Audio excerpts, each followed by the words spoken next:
So welcome to the Hypersky podcast. This is about anything really. So sure, why it's got Sky in the name is because it could be anything up there. Yeah, it's just a podcast where I discuss things for an hour or two from a compilation of clips that I've recorded myself. And yeah, just sit back and relax. Apparently my voice is soothing. And studies show that 90% of people who listen to my voice like it. But then there's 10% who don't. Until there's people. Fair enough. So this topic I wanted to talk about is actually something that I've been working on over the last few, technically months, or years I'd say. So a while ago I used to go out and eat, and this is just to interact with people as well as socialise and, well, have great food. But my experiences from back in 2016 were far different than what they are now. Because there have been some differences. I'd noticed I had anxiety like a good few years ago. I wasn't very sort of, I don't know, I didn't really like going out, and having been like starving because of having a small breakfast, that paired with anxiety can trigger a panic attack, believe it or not. I don't know why it's not reported on. I do find that a bit odd, because there is literally something correlating there. But yeah, that's literally the case. There's actually a lot of issues I had back then, but again, it's weird. I don't know how to describe it exactly. I just find that the mix of anxiety and starvation weird, because starvation could lead me to start panicking, ironically, because I start to feel really hungry and then I start shaking. Like, that's such a big problem. And I remember this day that I was going out after months of doing it and having no problem.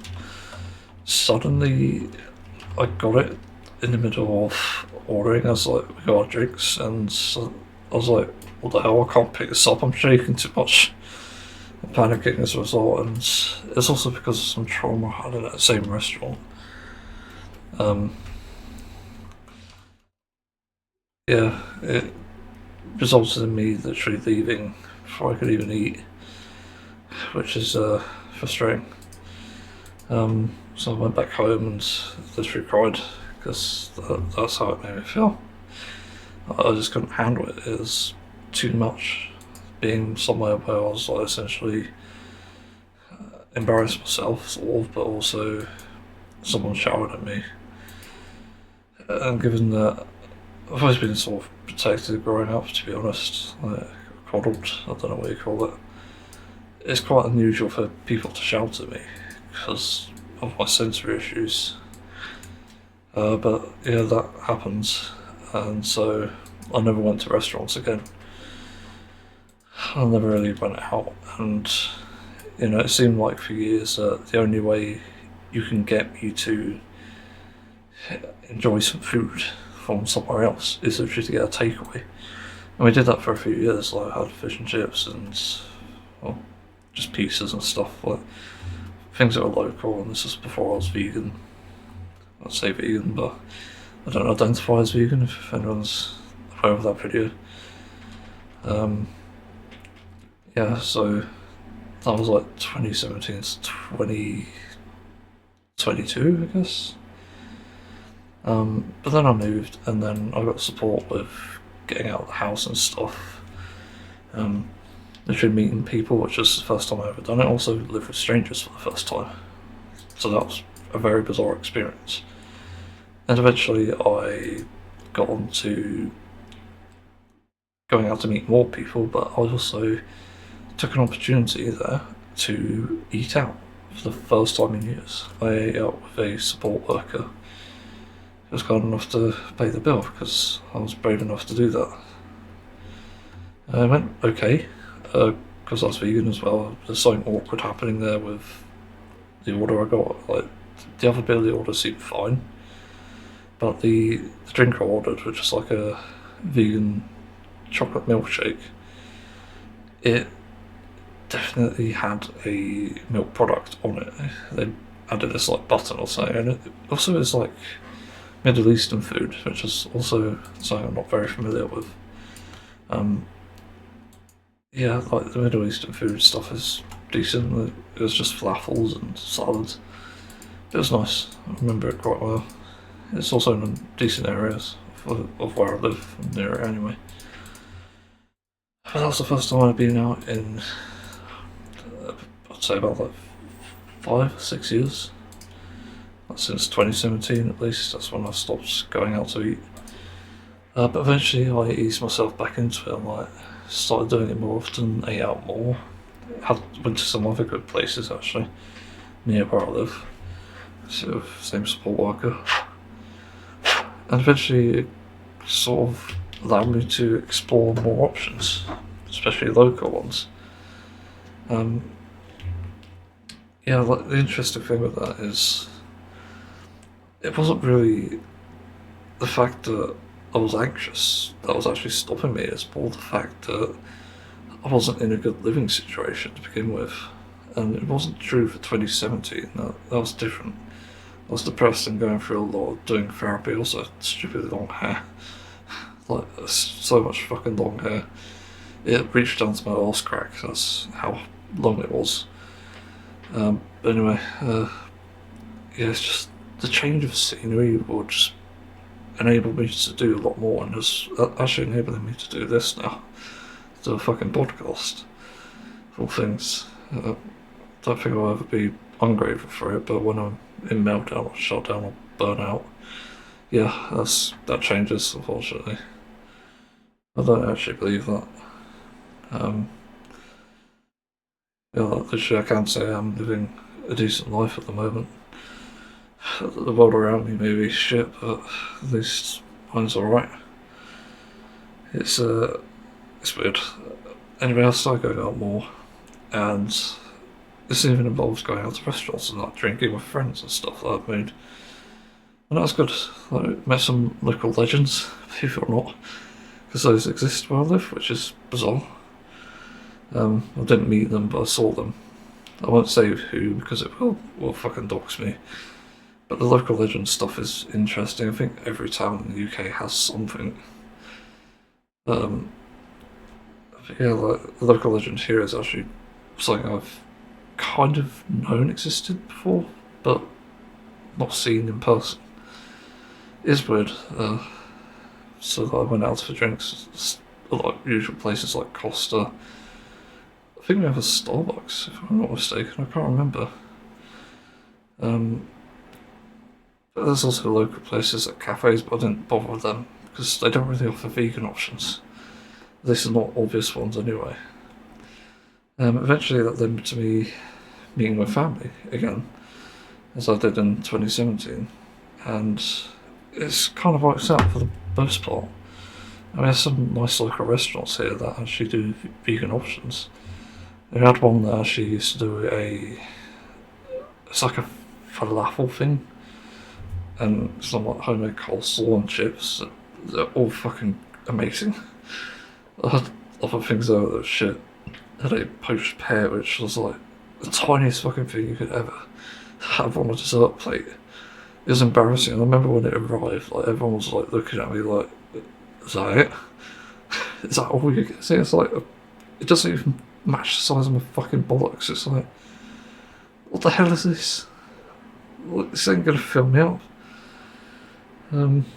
So that was kind of embarrassing just for the restaurant anyway. But it was a decent place. Unfortunately it shut down later on because of some stupid dispute. But I liked it, even though it was expensive. We have other places like Hover and Weatherspoons, of course. Some false foods, which I'm not keen on because they just don't taste great. But we have local stuff, which is really unique, and this is why I suggest going local. It's potentially offering better food, healthier even to that extent, than any other place. for example, there's a restaurant I still go to now, which is Italian, and it does far better options than Papa John's and Domino's ever did. And they really taught me that food and also social interaction from that is quite valuable. It does do things to your mind and to your body to an extent. Yeah, like you feel like you've had good food, and that's like, wow, yeah, it's great. It tastes good, you remember it for the rest of the day. It's probably made your day even. There's even like Indian restaurants where I live too, which is great, and they do vegan options, which again is really good. There's not many do that. It's very bizarre that they don't. But yeah, like, I suppose the point of this is that I'm saying it because anyone who's autistic or has anxiety or any sort of issues with like going outside, like maybe agoraphobia, try going to a restaurant. The only downsides I would say is that sometimes the seats are uncomfortable, or the table's too short, and sometimes there's music playing, which pisses me the fuck off. Like, go away. You don't need music. I get that servers and stuff may want music, but they shouldn't be having music like when they take an order, for example. They need to have it where they're fucking staying, like standing still. You know, where they're not actually going to be working, essentially. Like, that's... Like, I don't know why they don't do that. Why does it have to be blasted to the entire restaurant? So sensory-wise, yeah, there are red flags, but there are places that don't do that. In fact, there was I think a recent place opened up near me that actually doesn't use music, which is interesting. I have to try that again at some point. Holy shit, like, there are good things to these places, but also bad things. Parking wise, if you drive, which is another thing to note, like, you can struggle with parking in some places. I've been quite lucky where I live to have almost every single time we've gone out, it's like been parking spaces in somewhere. That is surprisingly well done there. I don't know how. Yeah, I don't know what else to say. There's decent public transportation. I've actually used taxis a few times because it seems to be the only option that won't break my legs at the end of the day, because the walk from my place to any of the restaurants is like, it's too much. I end up sweating by the end of it. I've done walks that are basically the same length, and I try to do them consistently for exercise sake, but even then it's like, this is too much at this point. It's about 2,000 to 2,500 steps in total to get to this place, which might not seem like a lot, but that's over a mile, I think. It's kind of nuts. Yeah, like, restaurants can be good. Again, I recommend local.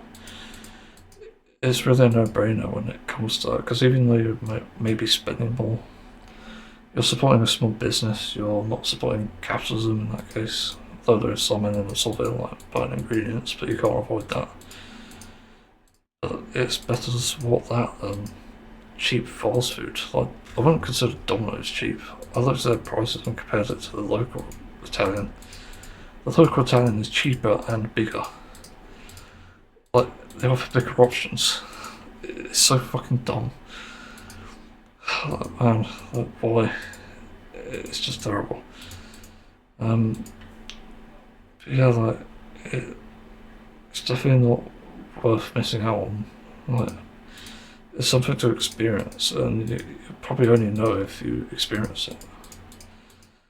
You know, this restaurant experience taught me that, yeah, there's some good ones out there, but there are also some bad ones. But yeah, the only thing I'll say is sometimes they don't accommodate for actual, like, for example, I'm having vegan food. I've requested vegan from the local Italian quite a few times. And they, even though there's probably not a language barrier, they've served me mozzarella about 2 times. I'd say 3 maybe, actually. This is of like 20 visits or so. I've been there a lot because it's literally such a nice place. I could probably draw it from memory actually. Draw the inside from memory, which is fucking nuts. That's how much I've been there because I just like it so much, and the aesthetic as well, because that's also another thing. Sometimes you just come across these gems where they're not just about the eating experience or social experience, they're also about looking at a piece of the world that they are presenting, essentially. Like, some restaurants do this well, but some don't bother. But I'm fortunate enough to have seen that these places do seem to give a shit. You know, one restaurant, to compare this, like, is an English restaurant. They offer expensive paintings as a fucking... like they display expensive paintings and sell them. Which is just weird, for starters, but also, why the fuck are they so expensive? You got this tiny painting that's the size of a phone, for example, and it goes for like £200, like, why? But then you compare it to the Italian restaurant, where they're not necessarily selling you anything. I think you can buy stuff, but it's not a necessity. But, not necessity, I mean, like it's not in your face sort of thing like the paintings are. They literally have a price onto them.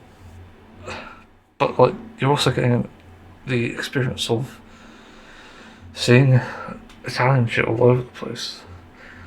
There's so many interesting, like, bits. I won't go into details again for privacy reasons. But, like, you can experience a place where it's actually quite aesthetically pleasing. It does feel authentic. I actually recommended to a friend once when he was passing by through UK on holiday. I don't know if he actually went there, but I had a few recommendations. Yeah, like, that's the eating out experience, really. I think you can still have a similar experience, just obviously with food, just collecting it, but I think having food as a focus isn't necessarily the be all and end all. It can literally just be down to the being outside, being around people, so, which again is autistic people. It's probably weird. It's weird to me still. But it's still better than nothing, like, if you're accepted at least. And you can probably find like other autistic people to go with. It's not outside the realm of possibility. I have actually tried to do that before. I tried to arrange like going out with an autistic friend to places, and I've almost succeeded in it, believe it or not.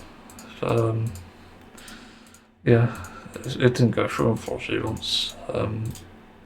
Other times we have almost sort of met. Also, been to vegan eating groups, I forgot about this. Being around other vegans is just... it gives you a sense of relief, and I don't know, like you feel like you've already bonded with them before you even spoken. Like, you're just sitting there, like, introducing each other, and yeah, it's like, holy crap, we're all in the same boat here, literally. And I came out that night literally thinking, like, God, this is the best night of my life. Not only did we have good food, we had a great group of people. They weren't ordering animal products, they were just ordering vegan food and talking about vegan stuff. So it just felt like an actual connection there. Also finding people with like-minded interests or something. It literally can add a positive thing to your mental health. Yeah, it's a weird sort of intro to make, but I think in general that's actually a good thing overall.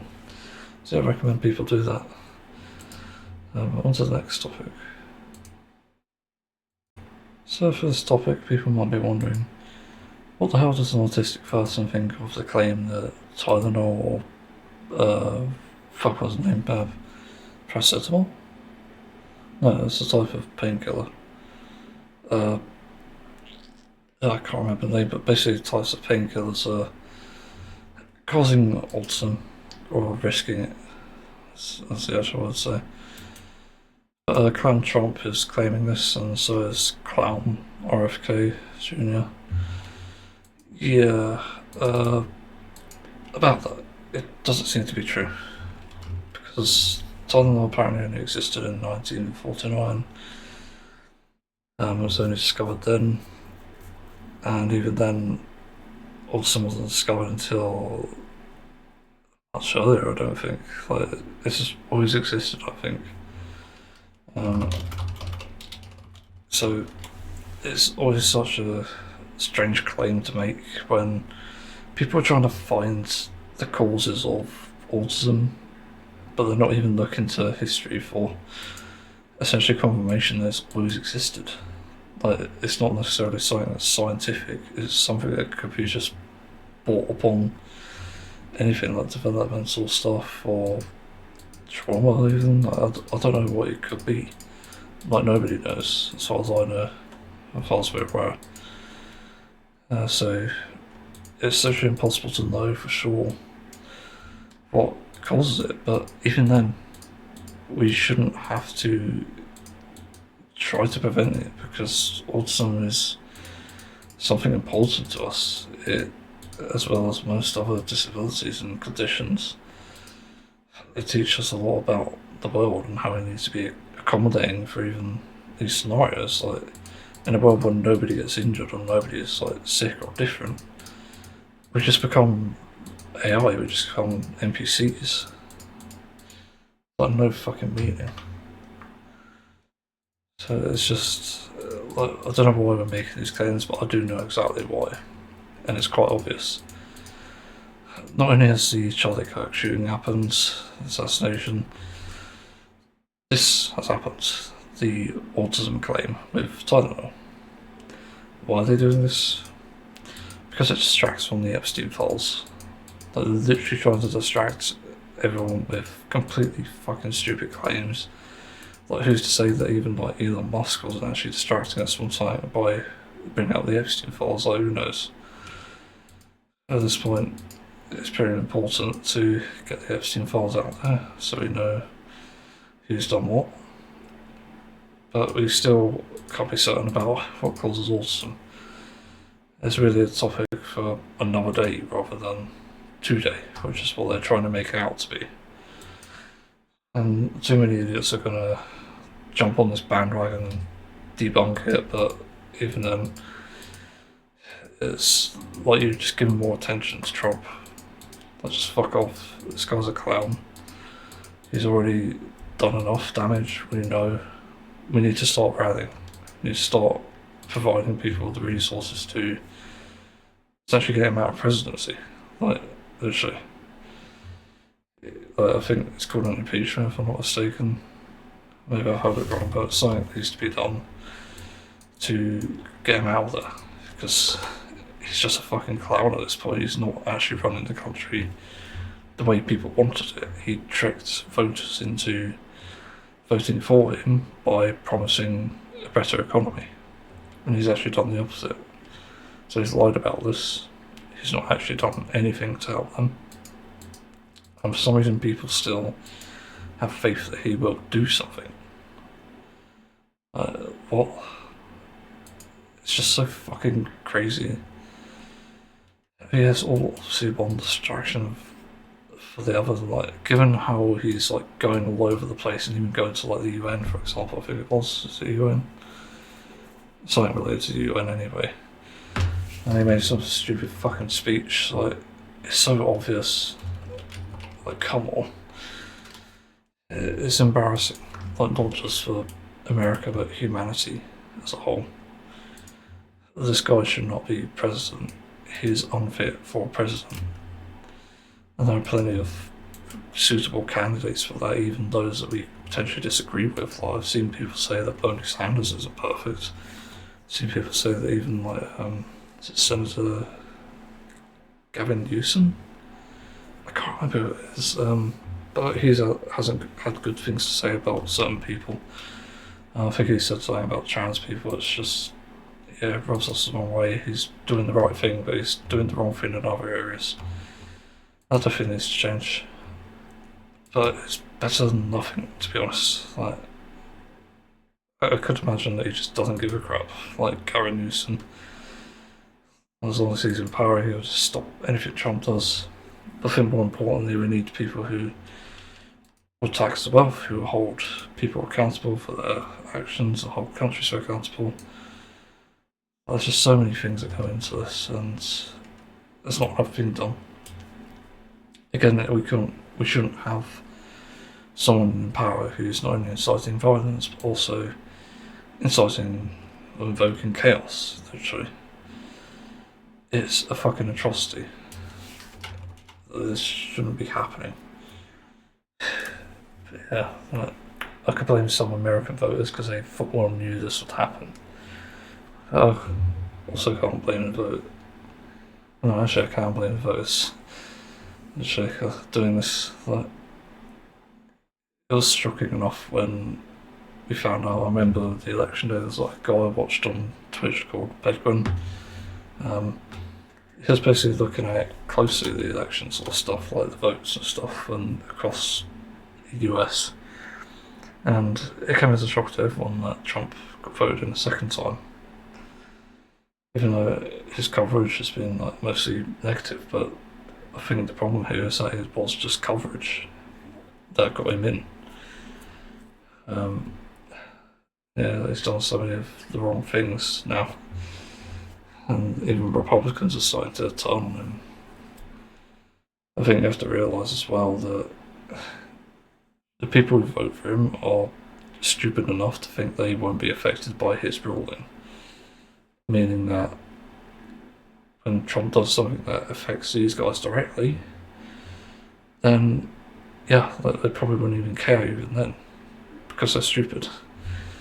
So they have themselves to blame for their own fucking destruction. Literally, it's baffling.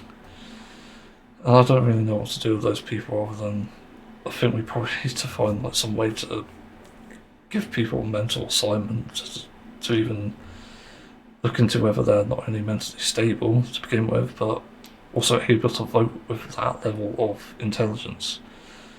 Because I would argue that's quite dangerous. I think people who can't have a discussion about politics and even value people as humans, like Trump obviously doesn't, and the RFK Jr. doesn't. We need to get those people off the voters list, like literally. And I think the more of those we sort of remove, I guess, the safer the world will be overall. Because I think the less intelligent people will just be doing less harm overall. I could be wrong on that for sure.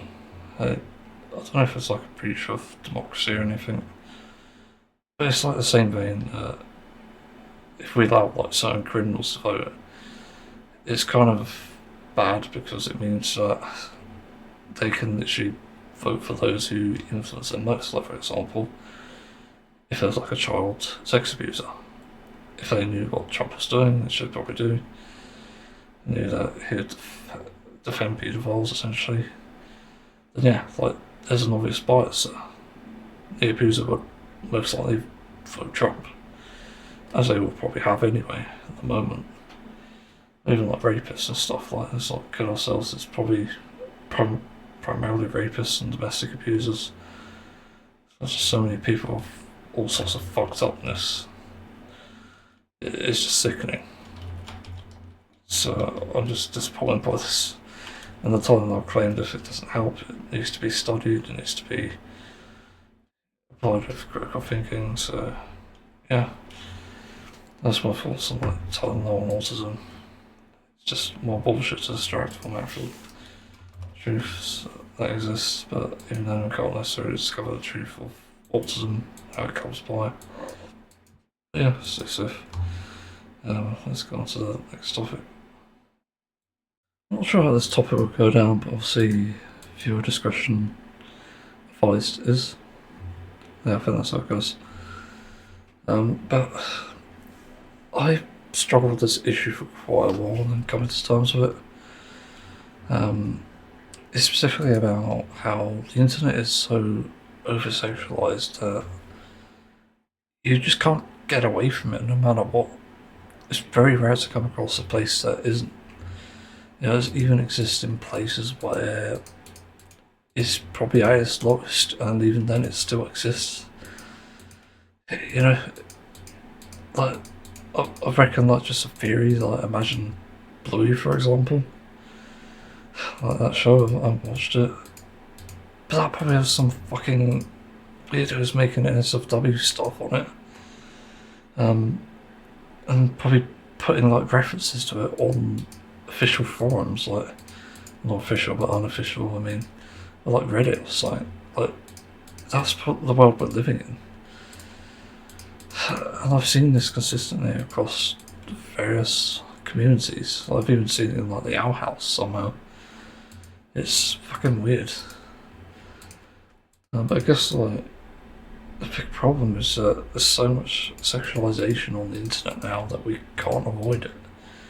Weird enough, it does feel like the Black Mirror episode to an extent. I just saw episode 2, season 1, where like the Neuralink was playing up, and it was basically, it was doing its job actually, not playing up, but it was showing something related to porn, essentially. And yeah, like that's the dystopia that we're kind of living in at the moment. Except we don't have Neuralink, and it feels like we're currently seeing like a societal my voice got one again. A societal honing in on that, on the sexualization of things. But also it exists in just the communities of like people. I've heard horrific stories about how children of all people are looking up to like certain influencers on the internet who are like, for example, makeup artists or models, and they're like, oh my god, I want to be like them. And they realise they can't, and then they just get extremely depressed, and it just goes completely out of hand. It's real shitty, and I think to an extent they need to be held accountable. It's like the influencers, obviously, because there is a case to be made about not encouraging people to change their appearance just because of how they look. Like, it's kind of silly. But I guess the sexualization ties into that, because there are cases of people just enlarging their breasts or just portions in general. And no doubt people getting face makeovers, like face surgery, I don't know what you call it actually, I can't remember what it's called. It's like a type of surgery. Yeah, it just gets completely out of hand. And it's dangerous. Like, I actually was dating someone who struggled with an issue that people would actually sexualise them for, and I was like, that made me realise, like, holy crap, that's horrible. And seemingly the only way you can get surgery for it, I think, is like just suck out the what's the thing that's inflated, like large breasts.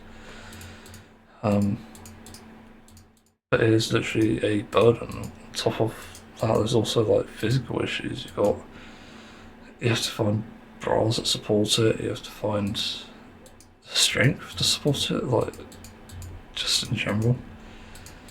So it's just never that sort of good for anyone. But as it ties to sexualization in society and stuff, it leads me on to how I managed to avoid becoming over-sexualized myself, even with hypersexuality.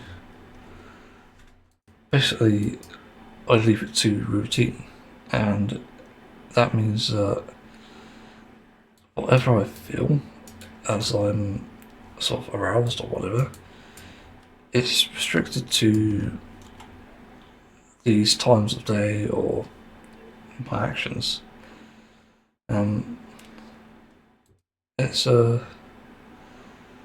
interesting. But yeah, literally sticking to a routine is how you address that. You have these moments in the day where you can address the sexual thoughts, and then do whatever. Like, I don't know what it is, like romance with a partner or just masturbating. Like, it's weird, but it's simple and effective. I think it's just one of the most effective ways to address that. You see, like, people do struggle with horniness and just keeping it in. But I literally think the only way you can address it is by keeping it to yourself, or just getting so excessive with it that you're just bored in the end. That's certainly how I addressed my issues. I'm also not perfect in the past. I've definitely gone up to, not up to people actually, the DMs, like, straight up asking, like, hey, do you wanna, yeah. Yeah, I'm not proud of it at all. But I've changed since then. And I've realised there's a lot of good things in being lonely. It's generally a blessing. Not having to worry about a relationship or even just romancing a part. Like, it's great as it is. Like, my heart definitely belongs to gaming at the moment. And hobbies that I do. But the routine helps me get into the mind frame of, like, oh, I'm horny. I'm supposed to be acting sexually. Like, okay, so I'll just do what I want on that. And yeah, that's how I address it myself. As for, like, anguish, I had anguish of being a virgin for a long time. That came with overcoming it. I overcame it with loneliness, basically. But what was I going to say? I got distracted again. I need to stop listening to this thing I'm listening to in the background. Yeah, like, routine helps, and just trying to make sure you're not overdoing it or whatever. And also how I address the idea of seeing NSFW content just online in general, just randomly, wherever it appears. And how do you just sort of not feel triggered as a response in that, the sexual response? It's generally hard to answer, to be honest, because it's not simple at all. But again, the routine does help. But I generally had a bad response to it myself, and I think it's just because I wasn't able to get into a relationship, but also it's the fact I'm fed up of it. I think you have to realise from a moral perspective and ethical perspective, it's not sustainable for anyone in society to have this focus, let alone on virginity, of all things. Because this leads to disgusting worldviews and outputs, and even, like, inceldom. Because it creates this unrealistic expectation where, much like porn can do anyway, you start to objectify what's happening there, and you start to apply that to real life. And the way you avoid that is you just look deep, you understand that, hey, these are people, first and foremost. And if by the end of it you're not thinking like they're people, well, actually you do get post-climactic realisation. I forgot what the term is, but it's like after your orgasm you just suddenly feel, oh, I'm not horny anymore. And that also helps, by the way.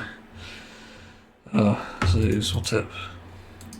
But yeah, you look at these situations and you need to come out of it thinking something else rather than, oh, that's hot, that's interesting. No, you have to change your mindset and rewire yourself. Because the response should be, actually, okay, I've seen enough horny stuff, like, we shouldn't be seeing this here.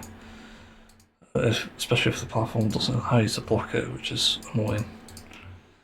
It needs to be addressed, and you do have a right to complain about it to an extent.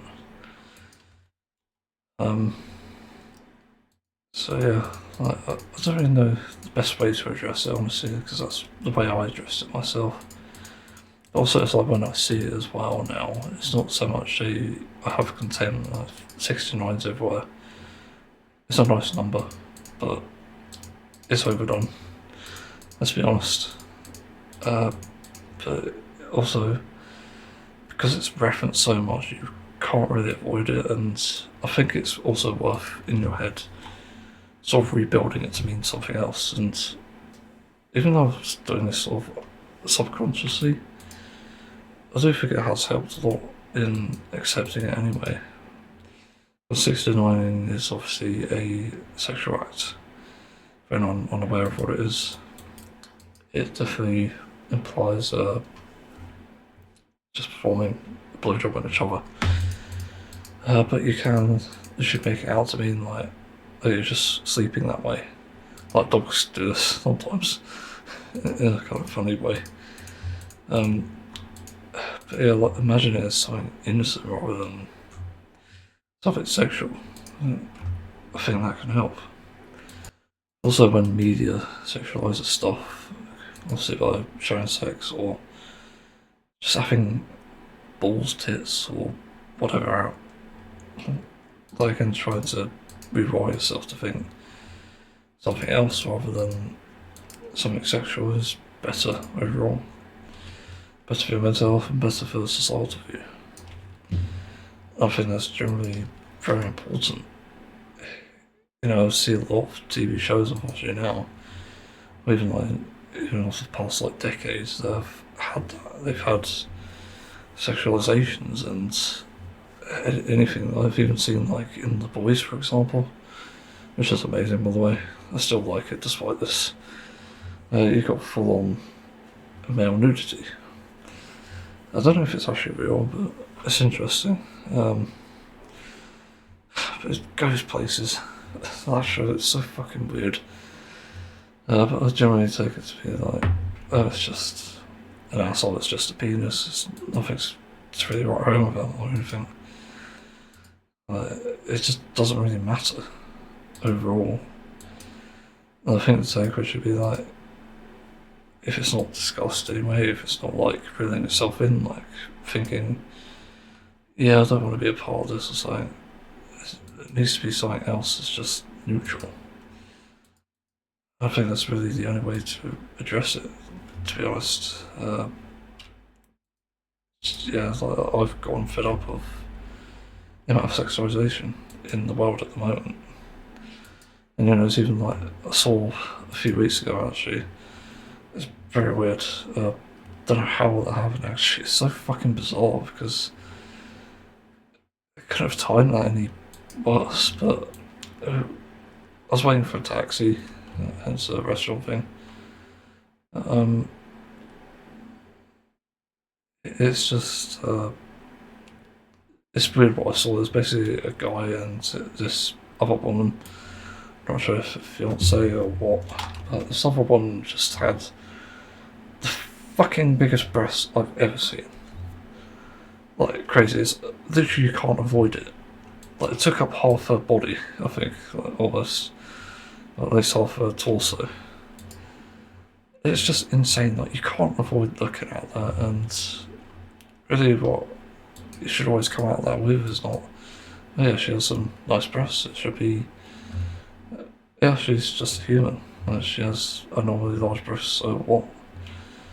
There's nothing sexual about it, there's nothing special about it either.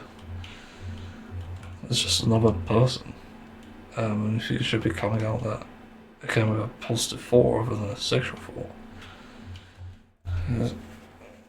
Also, like, I see people shame like small genitals and stuff. It's like, that's bad. They shouldn't be. They exist and they have every right to exist. Just because they may not satisfy you doesn't mean they shouldn't exist. It's just selfish. That's the same way fetishes work as well. Like, not everyone is into foot fetishes or scat fetishes or anything. It's quite silly when people police each other on this sort of thing. The same with how you're supposed to feel about overly sized boobs. So it's actually a non-issue. And I do make that a big point of that because it actually isn't, and there's also plenty of feminists who want to have the freedom of basically what men have, where they can be shirtless without being perceived as sexy. Like, what most people think when they see a topless woman, sadly.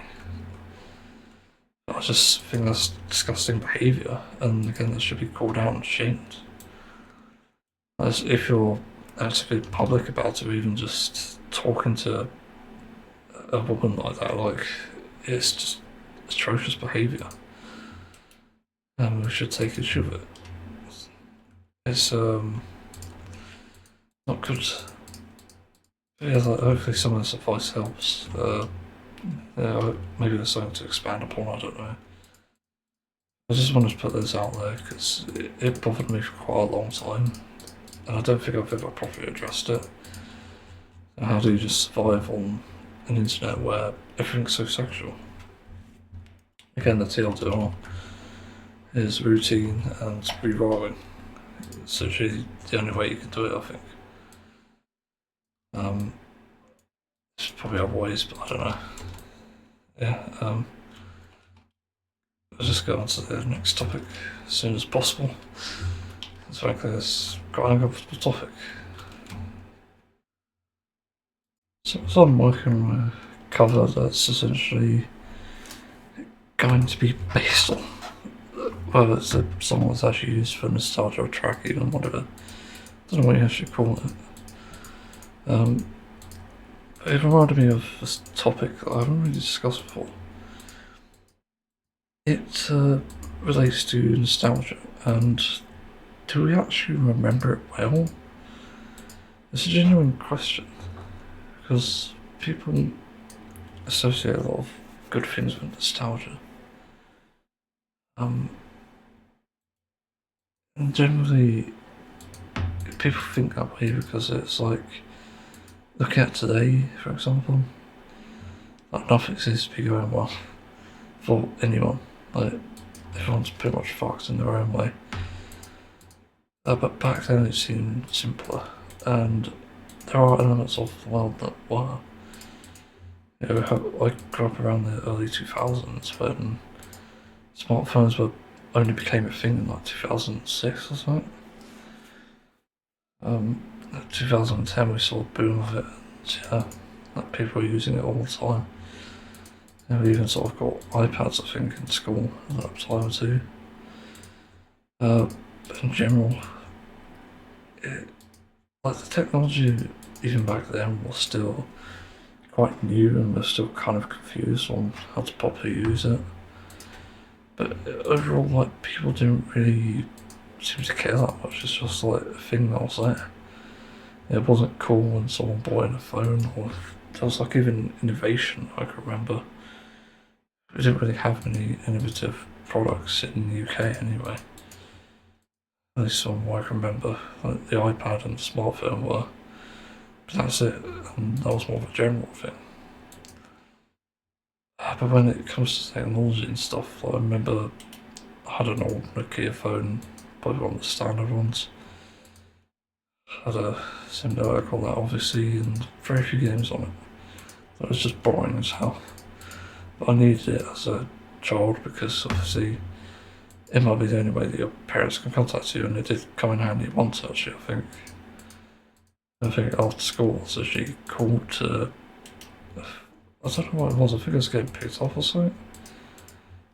Or something, for some reason. I can't remember, but it's just handy to have. And it's just, back in the days where you didn't have the touch screens and stuff, it's just a keypad.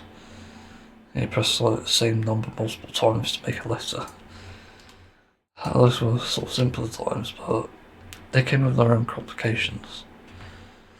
You know, one of the things with technology that I remember from like parents and even just people around me in general, they generally didn't understand technology, and even stuff like phones were like just something completely new, like a new learning curve. And what's crazy about that is it hasn't always been good nostalgia. Like, what we remember about it is usually the good points. It's because people present this image of what essentially nostalgia is. But in reality, it's not always a good thing. It's definitely bad points of these products that are shown. Yeah, like definitely when you look at an old Nokia phone, there's no doubt issues that come with that thing. Because they're regarded as strong and also stood the test of time because it's a basic phone. And it still functions in today's day and age, I think. The only problem is probably because technology's evolved so much, we have to rely on smartphones to do most things now, and the internet for that matter. Like, we didn't even have a phone that connected to the internet. At least the phone models we had anyway. Again, innovation wasn't really there for quite a while. So yeah, like, phones are very limited. And yeah, like, there's so many bad downsides. I remember people struggling to get phone numbers and stuff and remember it. Struggle to even navigate the phone to begin with. There's all these sort of complications, and even like other tech. I remember wireless headphones back then were atrocious, and I ended up just sticking to like Poundland ones because that's like the only one that fucking works. Yeah, like Poundland fucking stuff, it just works, and it was cheap, so you could replace it after it breaks. So that was always an option. It's just strange. Wait, it's apparently a Poundland where I live. What the hell? Probably right. I've never seen this. Oh yeah, there's one. No, I've been there. I just looked on Google Maps for some reason. Yeah, like, this technology broke, and even like the computer back in the day. Like, I was playing Team Fortress 2 on an i2 core. I forgot what the actual name is. It's an old Intel one, also an old motherboard, and we had a graphics card which actually didn't work properly. It didn't really do anything. It didn't have any of the outputs, so it wasn't actually directing power towards it or even regulating anything. It's just bad, and it overheated so many times. Like, required an upgrade like a few times, and I think eventually it just broke. So it just became like a complete crutch, and I couldn't play games on it. So luckily we had like game consoles at the time.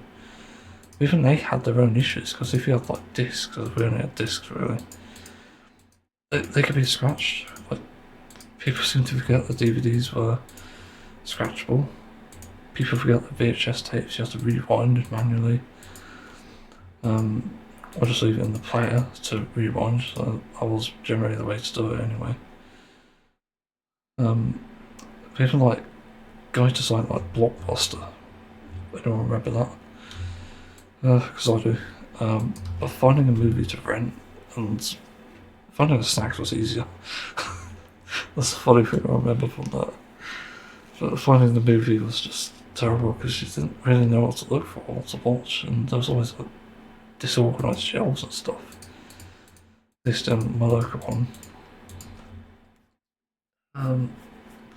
Yeah, you have to contend with basically getting DVDs that were scratched, and some that were missing.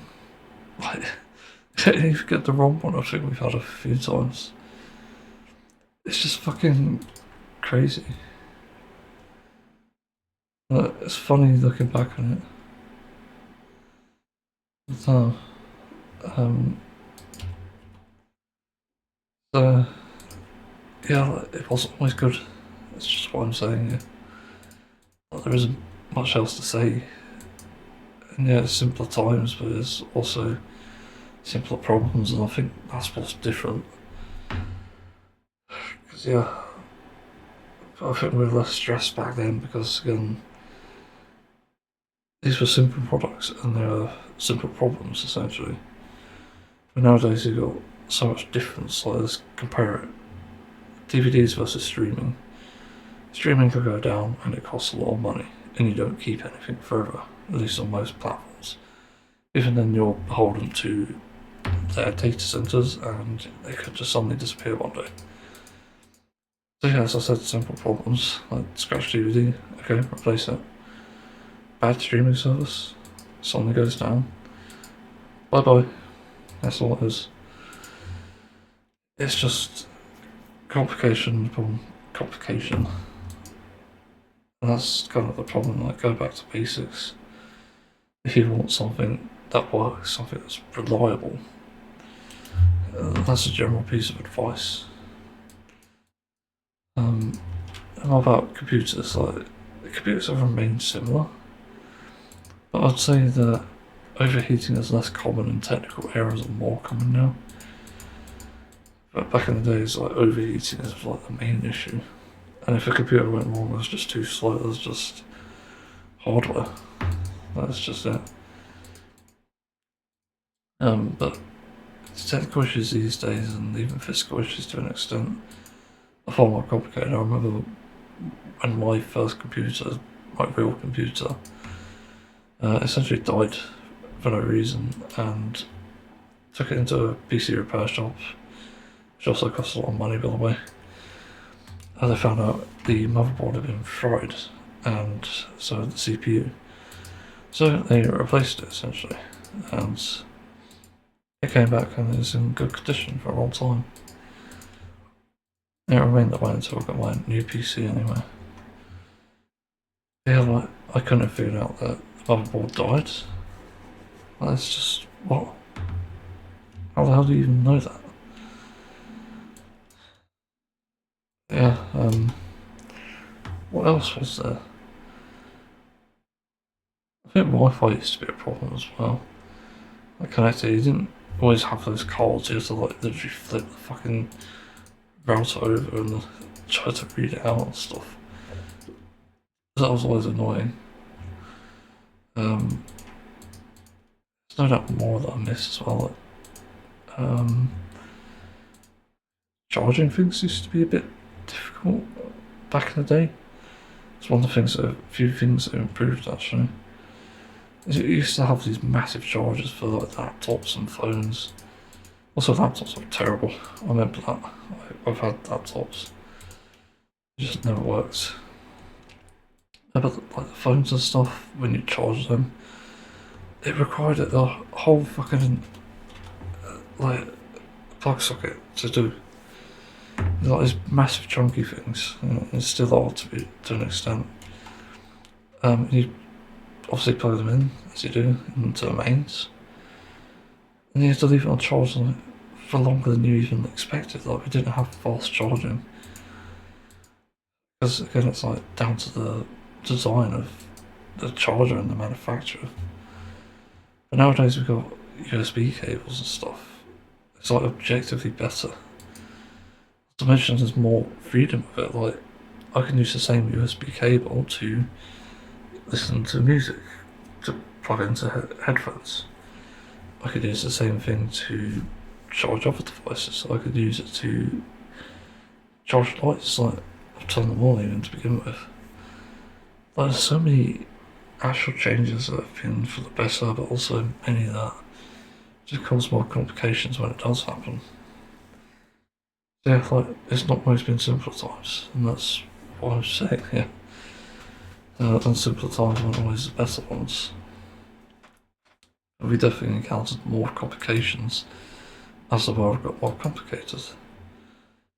That's what's happening really, and that's why there's a lot of stress. In general, at least that's what I think. So, yeah, I'll move on to the next topic, I think. Said all I can here. I don't expect to be talking about this topic, because it's quite late to the game, but I think I've talked about it on Blue Sky and Mastodon, Universadon. I don't actually know what the name is. It's about payment processors and they're sort of stopping NSFW stuff. Like, it's weird, and out of content for that matter. I don't exactly understand what the reasoning is behind this, because the claim that I heard anyway from Better News is that they're stopping these payments for moral and ethical reasons, regardless of legality, which is just weird.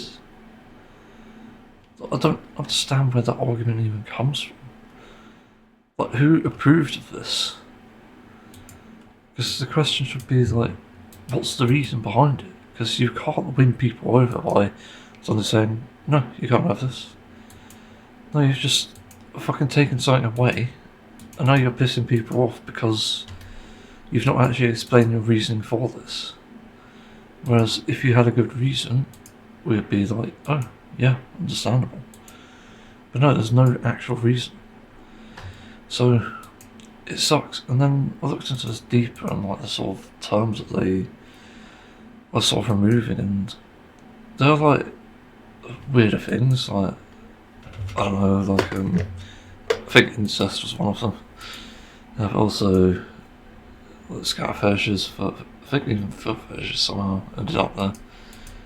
There's a bunch of weird terms, and one of the few that caught me off guard were the LGBT plus ones, and I think like the depression and suicide ones. Like, so this doesn't only affect gaming; it affects mental health and stuff.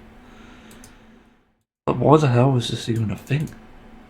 It's like they actually don't understand how humans work.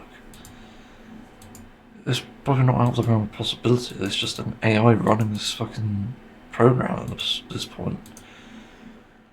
It's just absolutely atrocious, the fact that this is even happening. Like, why? It's just bad. And then if you look at like what these things do, like when you see referred to I don't know, like a charity like mental health or suicidal thoughts, like, assuming they even do anything, because in my experience they don't. Where the hell are you supposed to go to discuss that then? If it's but actually I think it's to do with possibly just cutting off people essentially from the world. They actively want the weaker people to not exist, which is a common thing that billionaires have withheld as a belief. And yeah, like, they're always doing dark shit like this, and people don't really realise, but it's always happening. And it's always happened. And it dates back all the way to slavery, when that was so prominent. Like the mistreatment of slaves and just the objectification of them as well. I know now there's like tons of fucking rape. It's just horrific. So yeah, I don't know why payment processors are doing this, especially when it causes real world harm. And also, like, on the topic of NSFW stuff, why the fuck are you policing what people do on that? Because I get stopping illegal content, I don't get stopping legal content. You know, if you had like a, for example, OnlyFans that you enjoyed, not judging, then well, there's no issue with that at all. It's fine. From a moral and legal perspective, it's generally fine. As long as it's run by a person who is genuine and it's not trying to deceive you or something, or even being essentially pulled by the strings behind the scenes. But seemingly they've taken an issue with this crap, and it's like, why? It just never makes any sense. Often, like, inhuman decisions are caused by people who don't have humanity. It's just one of the things I've realised just being, I forgot my age, 28 years old, that's it. It just seems more common when people are just disconnected from reality and they don't seem to give a shit about what you think or feel. It's always about them. They're fucking billionaires, and it shit doesn't matter. Like, it's just so bad. So I don't really know what else to say here. Yeah, the lack of justification is what is leading people to just feel bad about this. Like, there's a really sick feeling to this entire thing. You know, if you're not allowed to suddenly bring humanitarian aid to like Gaza, for example, via PayPal or Visa. And like, these cunts are obviously complicit. They don't give a shit about people, that's objectively true. There's nothing about safety here. They haven't even made a statement for it. And I don't really know why corporations also like bow into this, like Valve and stuff. It doesn't make any sense. It's a financial loss as well. I know that Valve gets a cut of the revenue from like Steam games and stuff. But it does affect people down the line, as Bella News said. Because like, our rights are everyone else's rights. It's all linked. And if you don't address this soon enough, it will spiral out of control, and yeah, you'll lose your whatever it is, OnlyFans, porn, games, or even just LGBTQ plus related communities. It's just absolutely sickening. Like, they're probably going to even update it to say like there's other terms like autism and disability that are no longer allowed to be monetized. It's just shitty. I'm sort of hoping that upon all of this that there is a payment service that actually gives a shit, a payment processor who will actually do the right thing. Like someone who I guess is like, I don't know, like maybe aligned with a certain political ideas, like socialist maybe, but somebody who cares about taxes and wealth, somebody who actually cares about people running the show, essentially. And that's the sort of person you need. You also can't police everyone, that's the other thing. When it's like policing illegal content, it's not always going to be possible to find it. It's going to require a lot of investigating, obviously, but also possibly law enforcement. Like, you need to rely on them. But blocking every bit of content just because of the risk that could happen is just stupid. But the country still sells knives, and for some reason in the UK you need ID to buy them. They just buy knives for cooking and stuff, as I've had to buy since moving. But that's not protecting anyone, really. That's not stopping anyone from using it for any other means other than cooking or prep. So what gives? Like, there's no actual logic behind this fucking removal. I don't understand it. It's just confusing. It's annoying me. Yeah, that's my statement on it there. So I don't think people realise how embarrassing America is at the moment. Because I just got finished watching a 10-minute interview, it was 9 minute, a fiery argument between Trump, J.D. Vance and Zelensky. And it's fucking embarrassing. And obviously it's embarrassing for the US because Trump and Vance are trying to avoid answering questions, they're trying to avoid providing Ukraine with answers and solutions. But it wasn't only that, it's just the fact that they're all talking over each other and not getting anywhere. Just fucking stupid. But the thing that also really annoyed me about this was how at the end there's just a bunch of news reporters just fucking talking over each other and trying to get a question through so they can answer it. It's a fucking mess. Like, it's so disorganised. And that's what America is, really. It's just a disorganised mess. Complete fucking chaos. And yeah, I remember Trump got a question from this news reporter and during this conversation anyway. I think, I can't remember what she said actually, but Trump responded with like, what if a bomb drops on your head? What the fuck? Like, what? Just, it's literal brain rot. I think Trump has it. It's so fucking bad. Just scratching my head like, what the hell? how do you vote this idiot in? Literally how? And he's trying to make comments about Joe Biden for some reason, not Barack Obama, which is weird.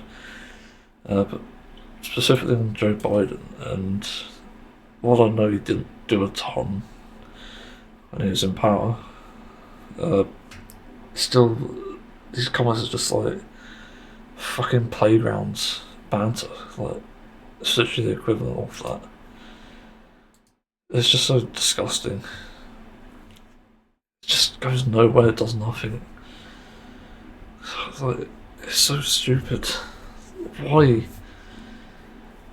God, it's no wonder Zelensky is just like, okay, yeah, Trump is a complete nuts. Like, he should fucking stop being president.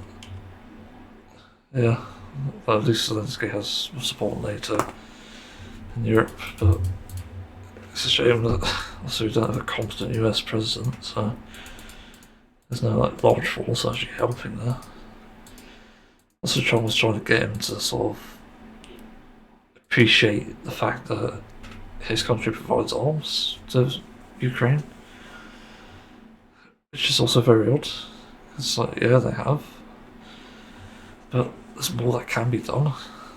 And given that the US is like quite big and also quite well trained in the military, I think it just doesn't make any sense. It's also fucking childish. I can't really comment on whether Zelensky's in the right or not. But all this is just so alarming. Like, these people are adults. Trump is like 70 fucking years old. He acts like he's 7. I don't know how Zelensky is, I'd say about mid-40s. Some grey in his beard, actually. Vance is obviously much younger, but like, what the fuck?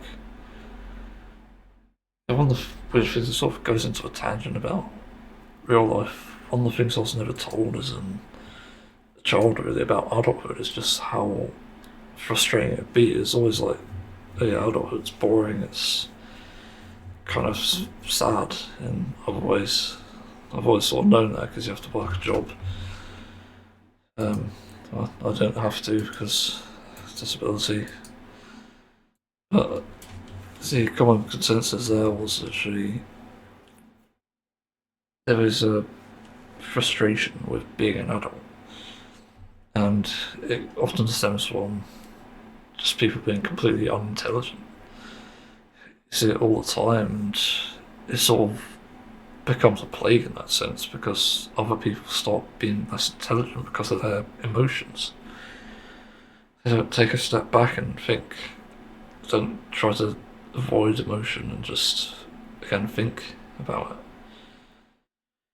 it. So it was like road rage, okay, beep your horn or try to crash a car off the fucking road or something. Like, it's absolute nuts. I've seen someone on YouTube, I think, who was trying to brake check a school bus full of children.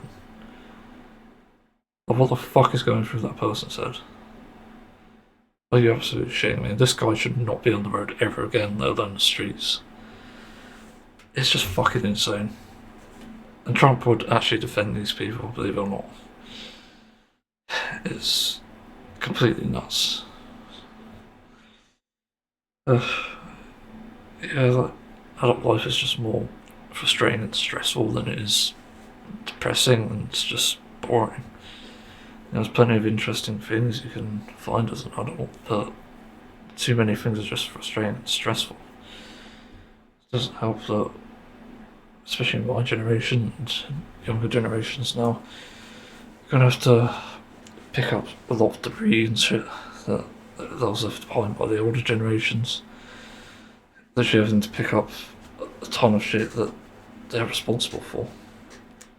I said this about voting and stuff, and just the political parties in the UK. Voting selfishly for a reform is voting against your own family, it's voting against young people, and not protecting women and children like they thought it would. It actually goes against them. Really, the only solution there is to actually listen to what the others are saying. And I just hone in on GB News or Nigel Farage or anything. Listen to everyone else. Listen to Zach Blazik, even Jeremy Corbyn, for fuck's sake. Like, there's plenty of better people out there who can run for Prime Minister and who can lead a party as well. Like, let's not forget the fact that they're all under this umbrella. So, yeah, adult life, just frustrating. Let's go on to the next topic. So, another topic about politics or things, this one's actually tied into technology. It's about Zelensky's speech at the UN thingy. I forgot what it's called, my bad. I could look at it quick. UN. Oh, come on, load. Thanks, YouTube. General Assembly.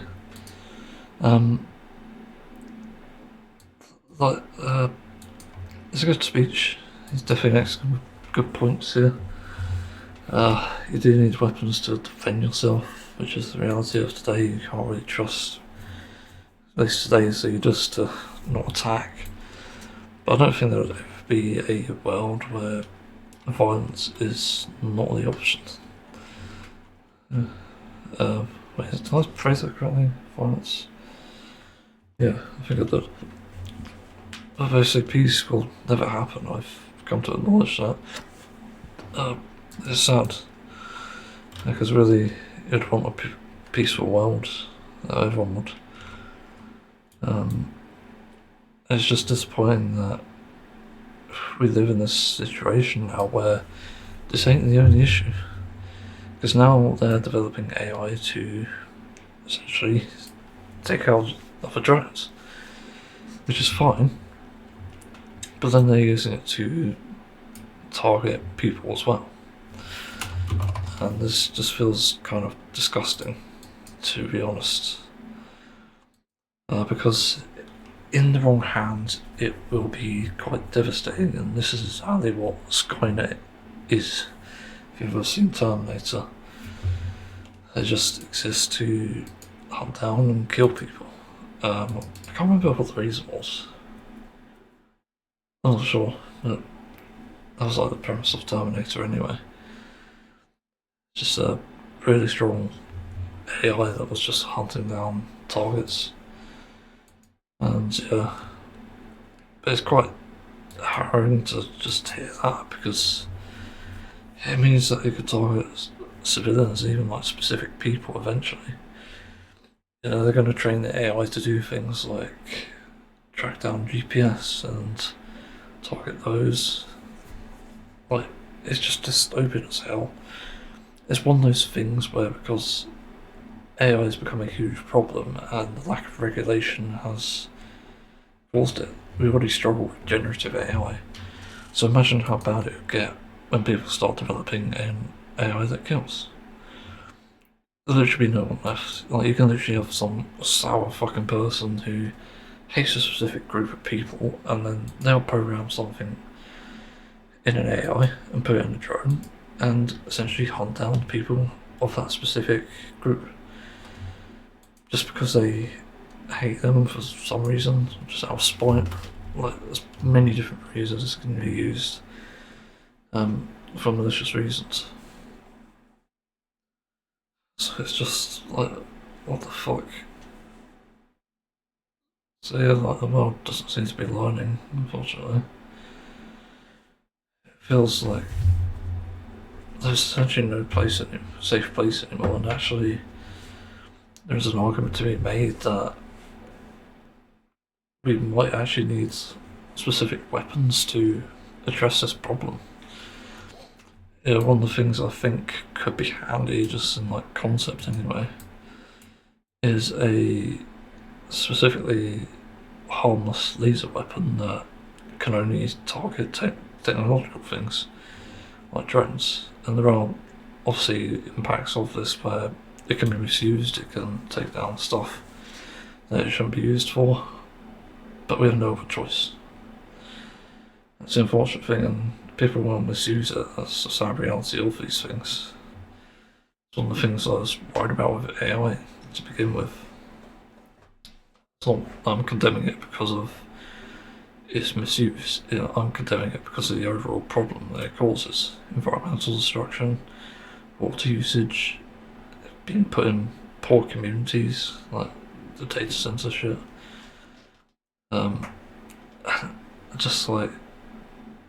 Just the ethical aspect of it, like replacing artists and even workers, like it's just terrible.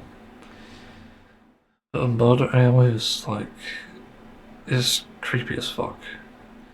Nowhere is safe, and it sort of does make you wonder, like, we actually need to have like some sort of scenario where governments start reinforcing buildings so that they're essentially drone proof. Like somehow like remove the thermals so you can somehow see through walls, like replace the thermal conductivity and stuff to make sure the windows are safe and don't blow up or get shot. There's so many different things that can go wrong with this, and that's what's worrying.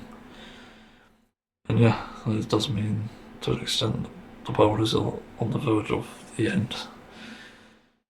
I don't think I'd see that in my lifetime, to be honest, but it does seem to be a reality now.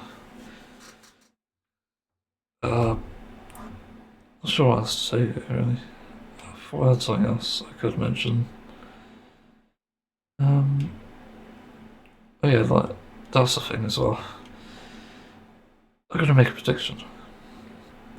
At some point we're just gonna start seeing a normal everyday life where drones are essentially running into houses and blowing up. And the reaction to it, and as well as because of war zones and stuff that no doubt happen as well, we're just gonna walk by as if nothing happened. Empathy will be an all-time low because it's just happens so regularly. You just become desensitized, and you're like, well, who cares? And it's not my life, so people will just walk by it and just let it happen. Because there's no way to necessarily defend yourself. It's going to be like warfare over the continent.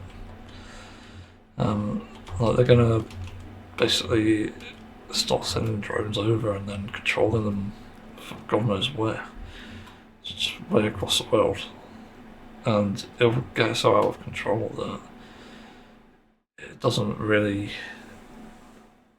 you can't really do anything about it. Like, nobody can save you, not even military, not even like electrical dramas to an extent, because that no doubt will have to be addressed at some point so that it is protected, like even in these war scenarios. Like jammers will be a problem in itself, but if they don't stop drones, then we're going to have some big problems, aren't we? So it's never going to be safe, essentially. This is the problem.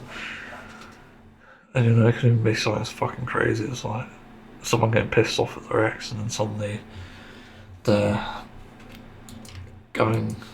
sending a drone to their ex to fucking kill them. Like, it's just terrible shit. It's terrible dark shit.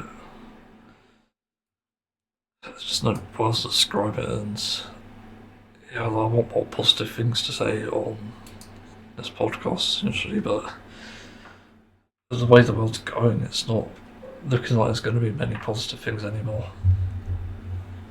And we're well overdue, like civil wars and revolutions and just complete government shutdowns. Like, so Italy had a protested for 24 hours, like striked even, protested, but striked on everything for 24 hours just to address Gaza, to free Palestine.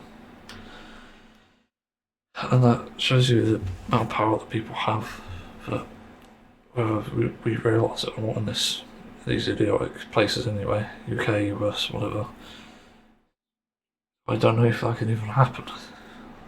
Like, people don't realise they have the power, instead they're going on TikTok and taking GB News at face value rather than doing their own research. And yeah, that's kind of a reality. We should train AI to arrest people like that, actually. Fucking crazy people. That'd be a much better use of it, honestly. Either way. But yeah, to see even anything remotely good happen with AI, so yeah.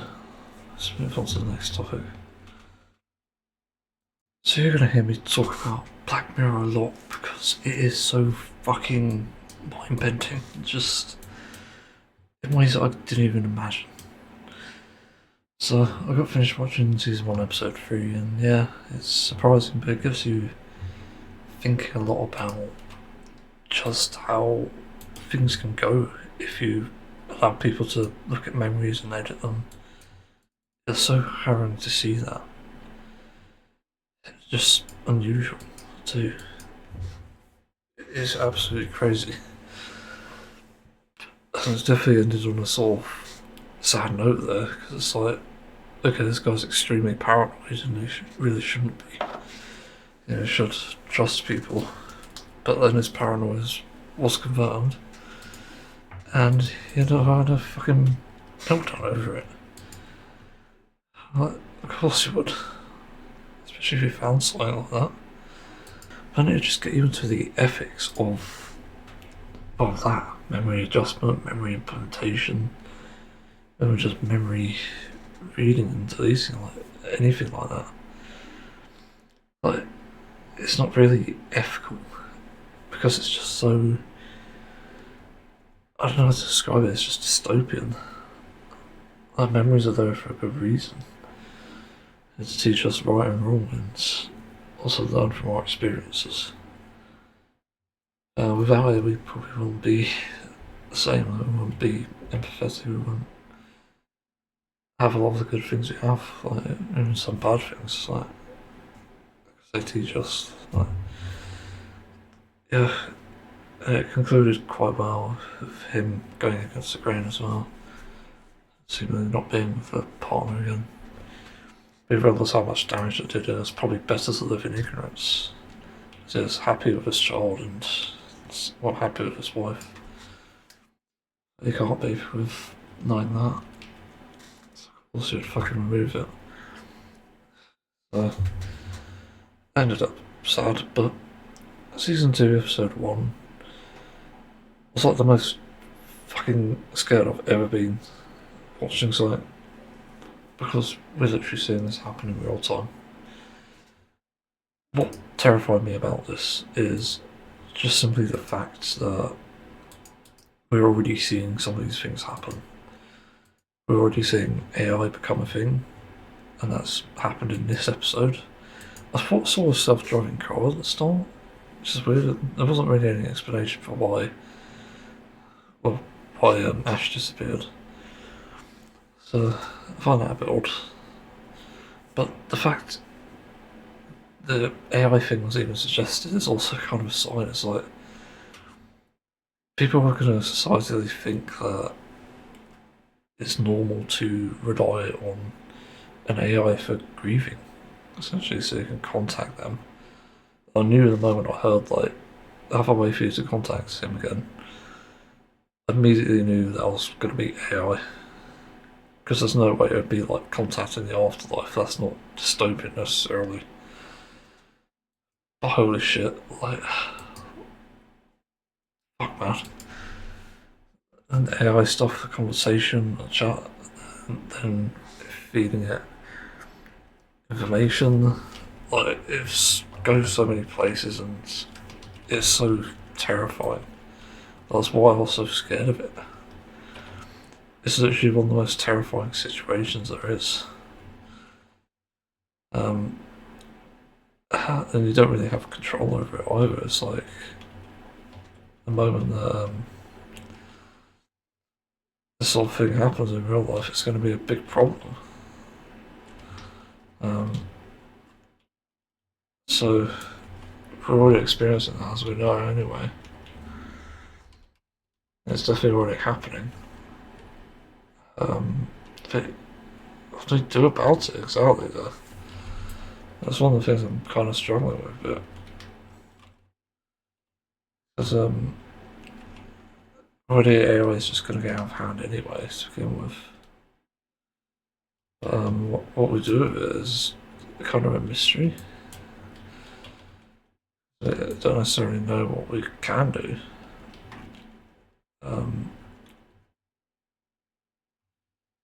Yeah, the terrifying aspect is that it's just accurately predicted AI training models.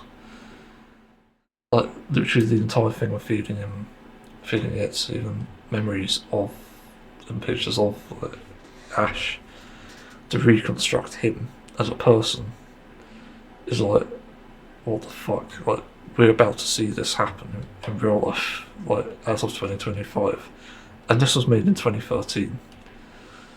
And like the smartphone thing as well is a bit odd as well. Getting thinner and more fragile, which is weird. So that's probably going to happen too.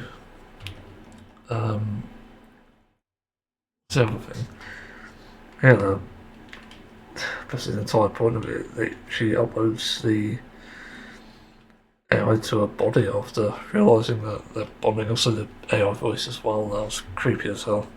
That's not actual AI, but still, we're getting to that point, and that's what makes it so terrifying. It's just complete madness. Like this is happening. I can't quite believe that this was made in 2013. I would have said that you would have travelled in time if you had made this. Like we see a lot of sci-fi concepts anyway in general. Like back in the day, God, I sound old. There used to be like hover cars and flying vehicles and stuff that are more accessible. But we haven't seen any of that really. Instead, we've seen AI, and maybe that was the first step towards this stuff. Who knows at this point? Yeah, I do find this all extremely creepy.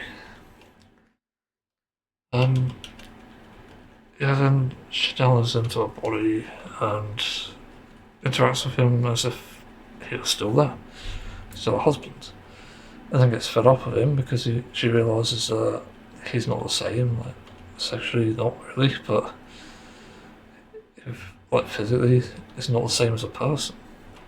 So it ends up being the case that she's fed up with him because she can't mimic everything that he does. And yeah, it's just again more dystopia. It's absolutely nuts. Um, then what else happens? She gets fed up. She tries to drive him away, but he can't leave. And 25 meters. I probably missed the part about how he was able to leave within 25 meters of the activation point. Still, it's scary, very very scary. And then she tries to kill him by trying to make him go off the edge, but ends up trying to make him more human, teach him about it. Like, he doesn't want to jump off the edge. He'd never do that. He'd be crying and stuff. Which again is extremely dystopian. Like, just one thing after another. It's fucking absolutely crazy. And yeah, it sort of ends with her having a child. I forgot that she had a child. She ends up having her and also gives away the baby scans. She has a child and seemingly grows up. Like, I'm guessing about like 9 years old, 10 years old. Don't know the age, wasn't really said. But she interacts with Ash, who is still there, who is in the cellar. And it's like the woman, I can't remember her name, but she's not happy with it. She's like, she treats him like an ex, basically, which is terrifying as well. Because that's also probably going to happen too. Other than the romantic aspects, like that will happen too. Fucking treating your AI ex pod like a fucking ex, like what? It is absolutely crazy. It's insane how accurate that was. And it's going to be anyway. But I dread to think what else it is, how this could go on for 7 seasons. Like, it's so scary. I almost actually shut off the episode because I knew where it was going. It's like a car crash, so I had to sort of watch it still. It's just curiosity, but also like accuracy, because like, that's literally what it was. Holy crap! I can't believe this show. It's absolutely insane, and for good reason. It is predicting dystopian future elements, and really, like, more people should be watching this. Even some fucking kids should watch this because it's like, you need to realise that this is terrible. Like, we need to learn from this. We need to learn not to make these mistakes. Because our future is in the hands of these soulless billionaires who will compromise our livelihoods for the sake of extra profit or whatever this is. It's going to be shown in this show. So, yeah. So Black Mirror is amazing so far. I'll try to keep everyone updated on that. Yeah, still scary. Build to the next topic. Hopefully a more positive one. So, the UK has sort of announced a destroy ID for some reason tackling immigrants. Yeah, like, this shit is just dystopian.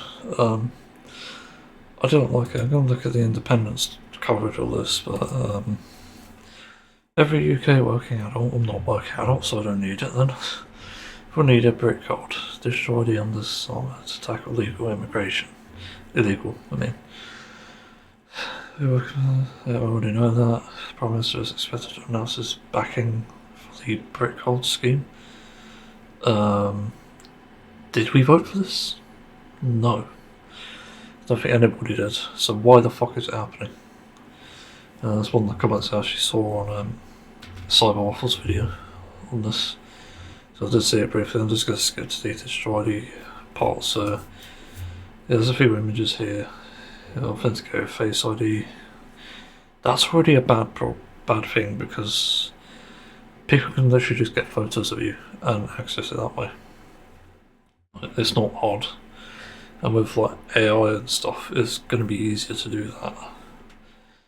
It shows personal details, like a person, date of birth, nationality, address. Why are you showing address?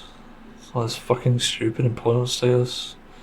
I thought it said for working Brits. Like, not citizens, so I'm confused about that. Employment status. I wouldn't have one, so I don't understand that. Voter registration status. Recently told us you moved houses. Would you like to register vote your address? That's a weird thing actually, because I've moved twice in the last 2 years.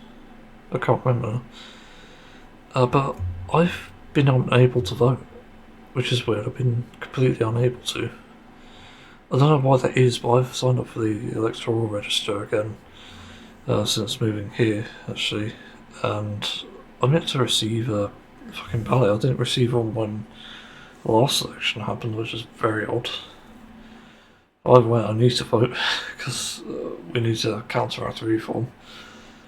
Shortcuts, voting by vehicle, appointments, report issues, household, my council. Okay, fair enough. Some of that makes sense, but others no. What the hell's report issues? What the hell's household? I don't understand that. It just seems like surveillance, and that's literally what this is. It's just more surveillance on top of surveillance. So you're finding out voting status, you're finding out vehicles, finding out appointments. Like, what? Like, this isn't like a fucking well-being or tracking app. So why is it asking for appointments?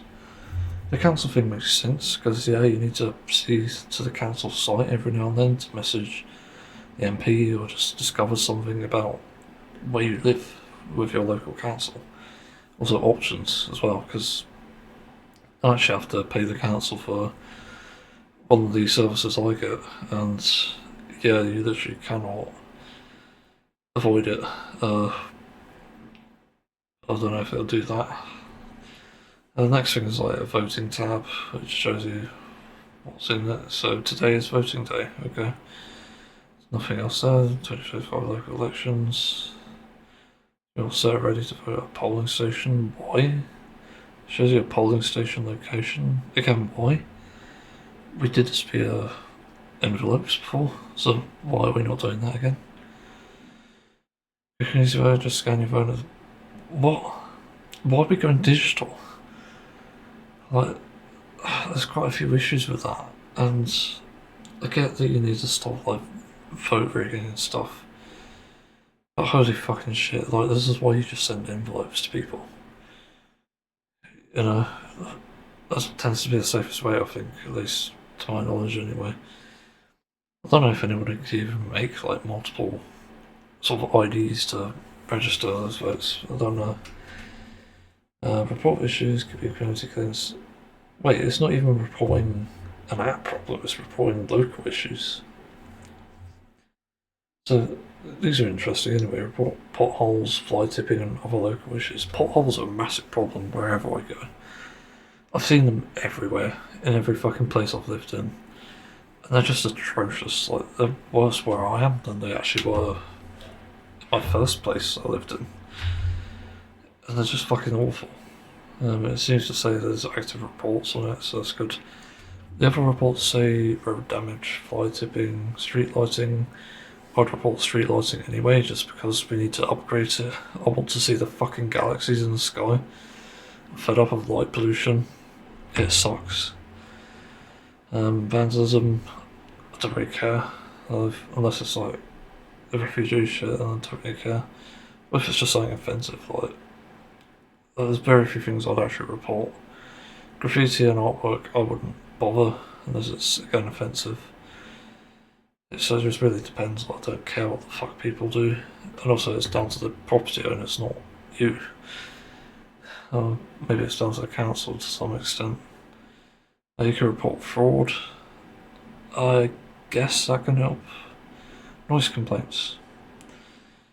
That would be handy if they actually fucking listened. Because they don't.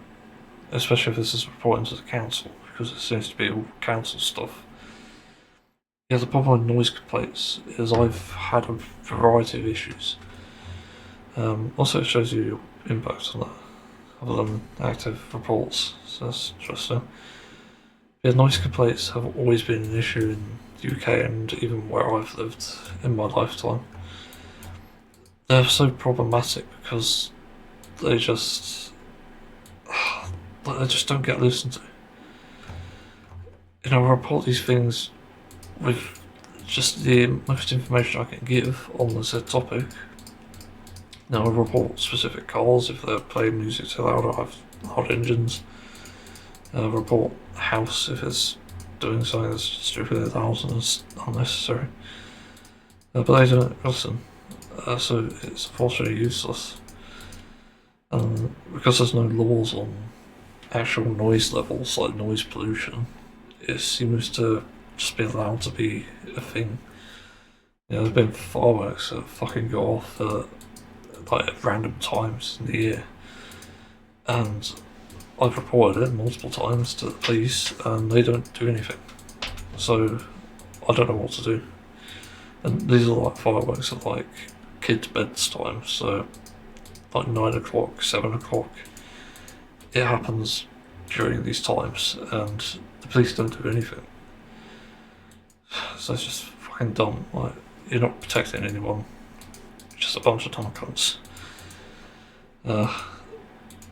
Yeah, like, I try not to bring negative topics. I don't really want to bring negative topics to this podcast, but this is kind of important to bring up because it's like, it's so frustrating.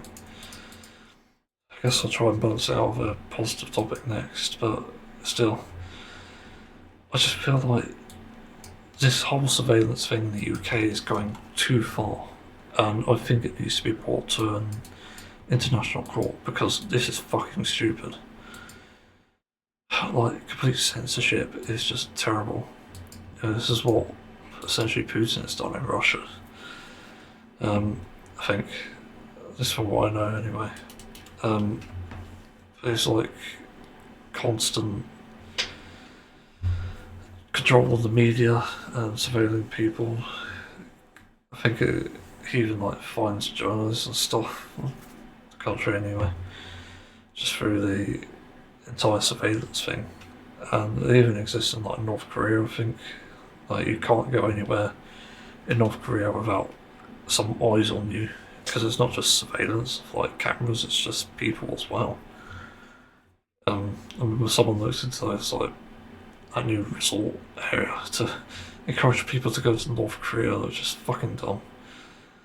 And all they discovered essentially was the hotel rooms, I think, were rigged. Oh, wait, no, that's Russia actually. That's Russia. Wasn't. Thing. I got confused because I saw tourists go to Moscow to see what it was like, and there are things like electronics being jammed and people not being able to use like the internet and stuff because of, again, the war. Because Moscow is meant to be protected, and they can only do that with electrical jammers and stuff. But yeah, like the guy who was going there found, I think that Russia was actually rigged by. Oh, I think I'm actually confusing it again. Possibly, I don't know actually. I could be confusing it with somewhere else again. I don't know at this point, but the hotel rooms basically, some of them can have these things plugged in behind the bedside tables and stuff. And it's like microphones and shit. Like, it's just really horrific. Like, if they're not spying on you with a camera, they're spying on you with your voice. It's just not good. And the UK might be heading that way. Ironically, probably listening through my phone now, but yeah, that's their problem. It's not mine. Yeah, you're not protecting anyone with it, so why the fuck are you bothering? Yeah, you can't listen to, what is it, like 60 million people we have in the UK? Like, there's not enough people to listen to all of them. And there's not even an AI model that can do that. Viagra. So that will trick the AI. Teach him a lesson. Yeah, like, it's impossible. If you actually want to protect people, you do it by making the world safer. You encourage therapy, you encourage treatment, like better treatment of people, and just societal change as well. I've always said this, like, if you want to protect women and children, you look for the warning signs, and you actually address it as it is. Like, someone has an issue, like, it seems like there could be a abuser of some sort, maybe a drug abuser or even domestic abuser. You look at the warning signs, you find out, obviously, like, if they're, like, you can't actually admit you're surveilling them, that's the problem though. But you find out they've gone to that extent and you can actually interfere. You have a good reason to now. Like, the first punch was thrown. And you can also twist it in that you actually contact a victim if it's like a person, or just set up a sting, like for drug or potions. But you do it in a way that's like not necessarily confrontational in a negative way, but it's more like, hey, you've got this problem.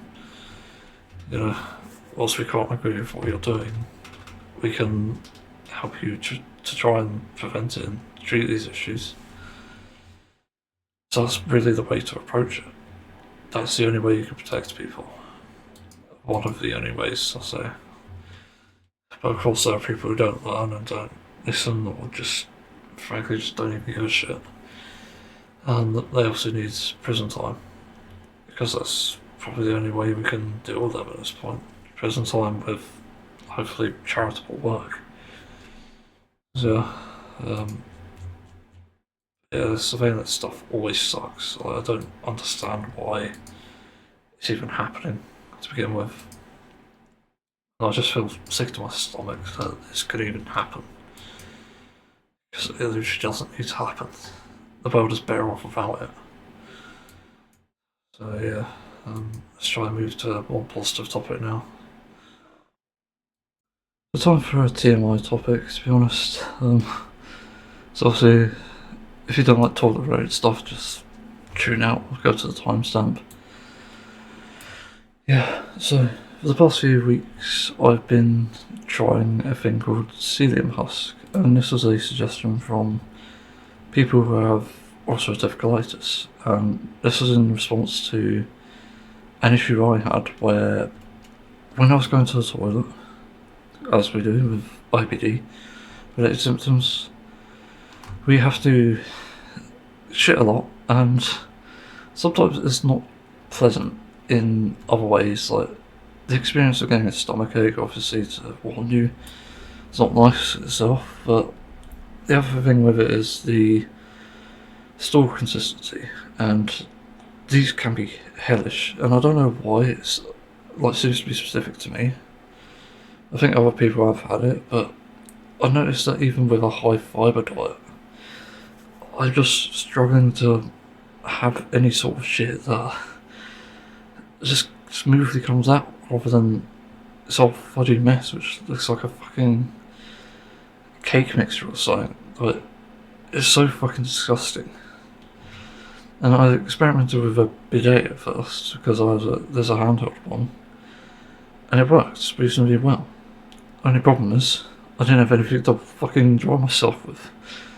Just toilet paper, and it took more of that than, because of my sensory issues it's worse, but it took more of that than it did like actually wiping. And the one I wipe, I do like a 2-fold, 3-fold sort of system so it doesn't break, because I find that sometimes they can break. I have 2-ply. But with the issues, it was about, I get a calculator around, so I'll start with like 10 in hand with a wet wipe as well, because that's important to just keep it moist, because if it gets too dry it just gets itchy. But with wiping that much you need to make sure there's moisture. It also can turn skin, but it can go up to, I'd say, 18 sheets to 24 at worst, and that's really bad. Like, and we're talking that after you wipe, it's like there is actually still residue there again. Sorry, TMI.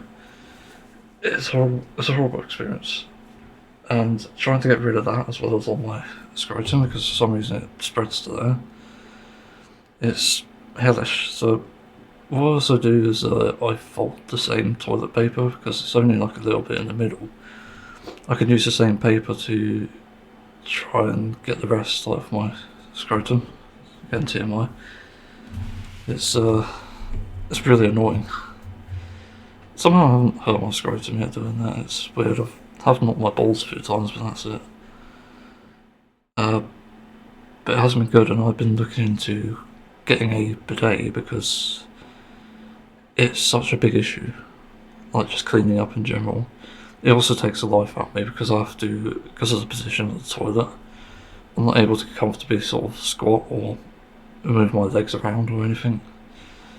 So I have to like lean over at a certain angle, and it gets painful over time. It takes the life out of me, as I said. Like, what's my heart rate? 109, yeah, that's how much it does. Usually I'm at about 80, but I'm at 109 after getting off the toilet, so imagine what it's like on it.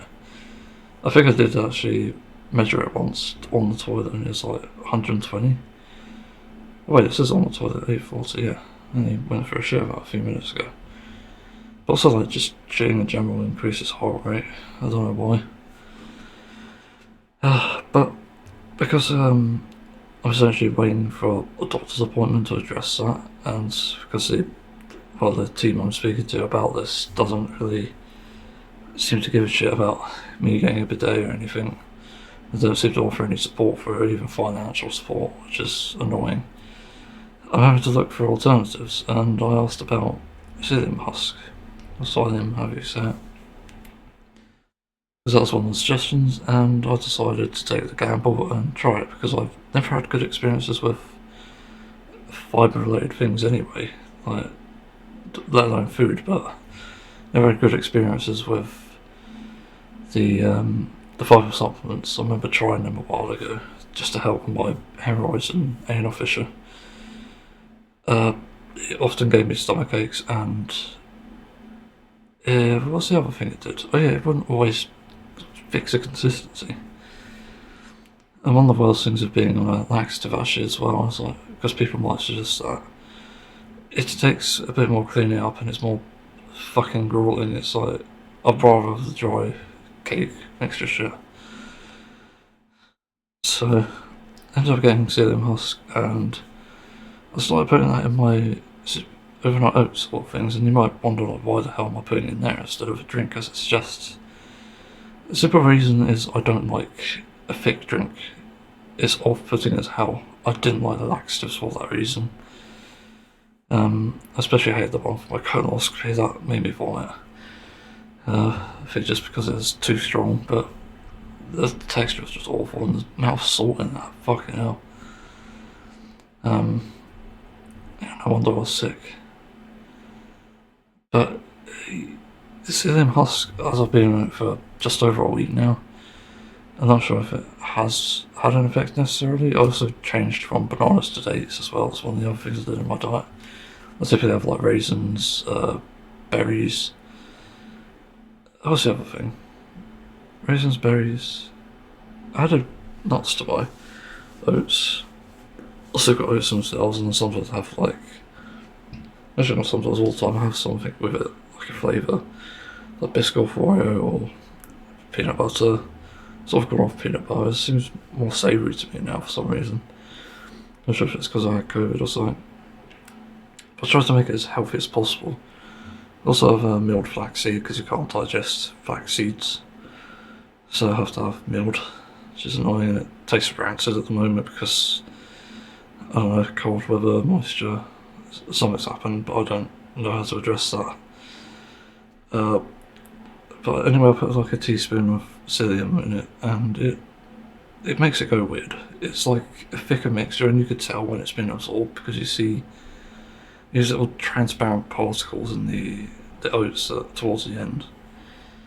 It's not a pleasant texture, but it's also not unpleasant. It's a weird sort of mix.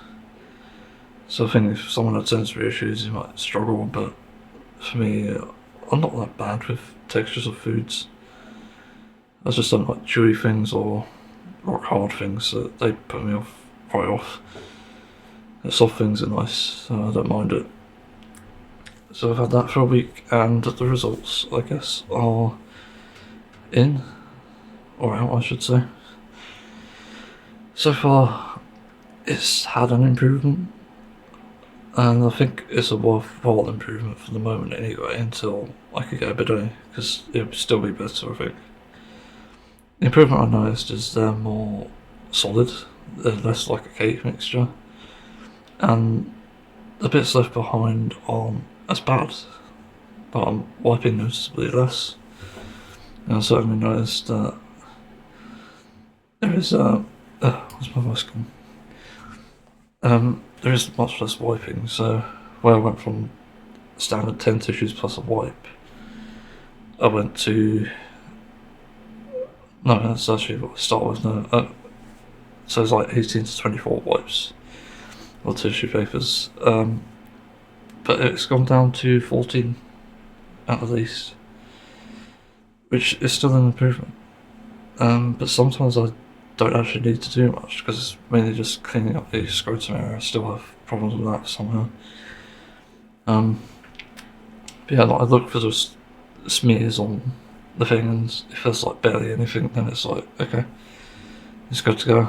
Because the other weird thing about this is I can actually smell shit.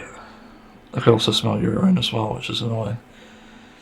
I can smell it quite strongly when it's after it's dripped. Also, have to, this is another weird thing I do, because I just have some drip at the end. I have to use the same toilet paper. I'll use like the edge where nothing's touched it to just grab the drip. And again, sorry for the info. I don't know, it's just inside just the bowel habits and stuff. Yeah, I can't shit without pissing, I can't. That's a weird thing that happens. Yeah, like I have to piss before I shit, otherwise I just can't shit. It's so weird. I don't know why that's a thing. But anyway, less wiping is better, so it's definitely an overall benefit. I do find I don't know if it's as a result of. Actually, no, I've noticed it. Okay, I've had this issue. Like, I used to get itchiness, but I don't seem to have that anymore. That's weird. It used to bother me a lot.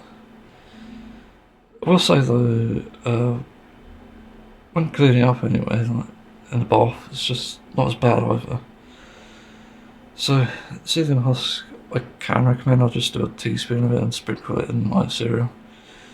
It does seem to help. I'm really surprised. It's not made it a fucking awful experience like it used to be. When I'm like sweating and at the end I'm like exhausted. But yeah, it seems to have done a lot of good and I'm quite happy with it, to be honest. So if there's anyone with like IBD or something or anything sort of bowel related that makes your stool just go to shit, Psylium Husk might be the way to go. It's definitely been effective. Of course, do research, and the other thing I guess is I think you might want to trial it instead of go all in, because I got like I think it was a 400 gram bag. You might encounter issues if it depends on the sort of problems you have, I guess. I think some people might respond to it differently. I'm just lucky enough that I don't respond badly to it, with a pretty bad track record of fibre supplements not helping in that way. I don't get stomach aches throughout the day. I also don't get random shits that much anyway. I do have feelings of needing to shit, I will say. But I don't have those serious ones where it's like stomach ache equals shit, as it usually does. So yeah, there's positives to it. I haven't noticed any like increase in wind. That's another thing that's weird. Yeah, again, it's up to whoever wants to take it really. It's just a suggestion. I hope this sort of information spreads and it does kind of help. I'm surprised. So yeah, let's move on to this shitty topic. From one shit topic to another. Well, it seems that Israel is double downing on what's happening with the submarine flotilla, and they're labelling it the Hamas flotilla, which is just fucking stupid. Like, if you had any sort of integrity or humanity, you would address it as it's named.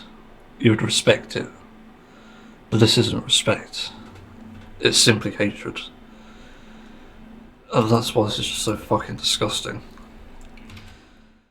Like, it's one thing to not address it by the name, but it's another thing to basically call it a terrorist thing. And then you're asking them to bring this aid to a loading point, supposedly, to distribute the aid yourself? What? You're just out of your fucking minds at this point. You don't have any ounce of respect or humanity. Nobody is going to take your word seriously. Especially if you're calling them the Hamas flotilla. You absolute fucking cunts. It's just obvious that this government is corrupt as fuck and needs to be brought to justice. And whoever's running this social media as well, calling it the Hamas flotilla, again needs to be brought to justice. Yeah, it's not fair to label something a Hamas flotilla, especially as it's probably a name there because it's probably these old guys with their heads stuck up their own arse thinking, oh yeah, Hamas is the problem, Hamas this, Hamas that. It's not about humanity, it's about their fucking idea of, again, ethnic cleansing. They're trying to essentially eradicate every single Palestinian person, not recognise them as people, but rather terrorists because of, again, one incident that occurred, which has varying degrees of truth. And yeah, like they're not looking at this rationally. Which is why this was obviously a war crime from the start. Began to label a humanitarian aid effort as terroristic when Palestine aren't fighting back. They can't, because I don't think there are any troops anymore. Like, it's just inherently evil. And the absolute fucking irony of becoming, well, essentially a Jewish state, and then basically doing what Hitler did to Jews back in World War II.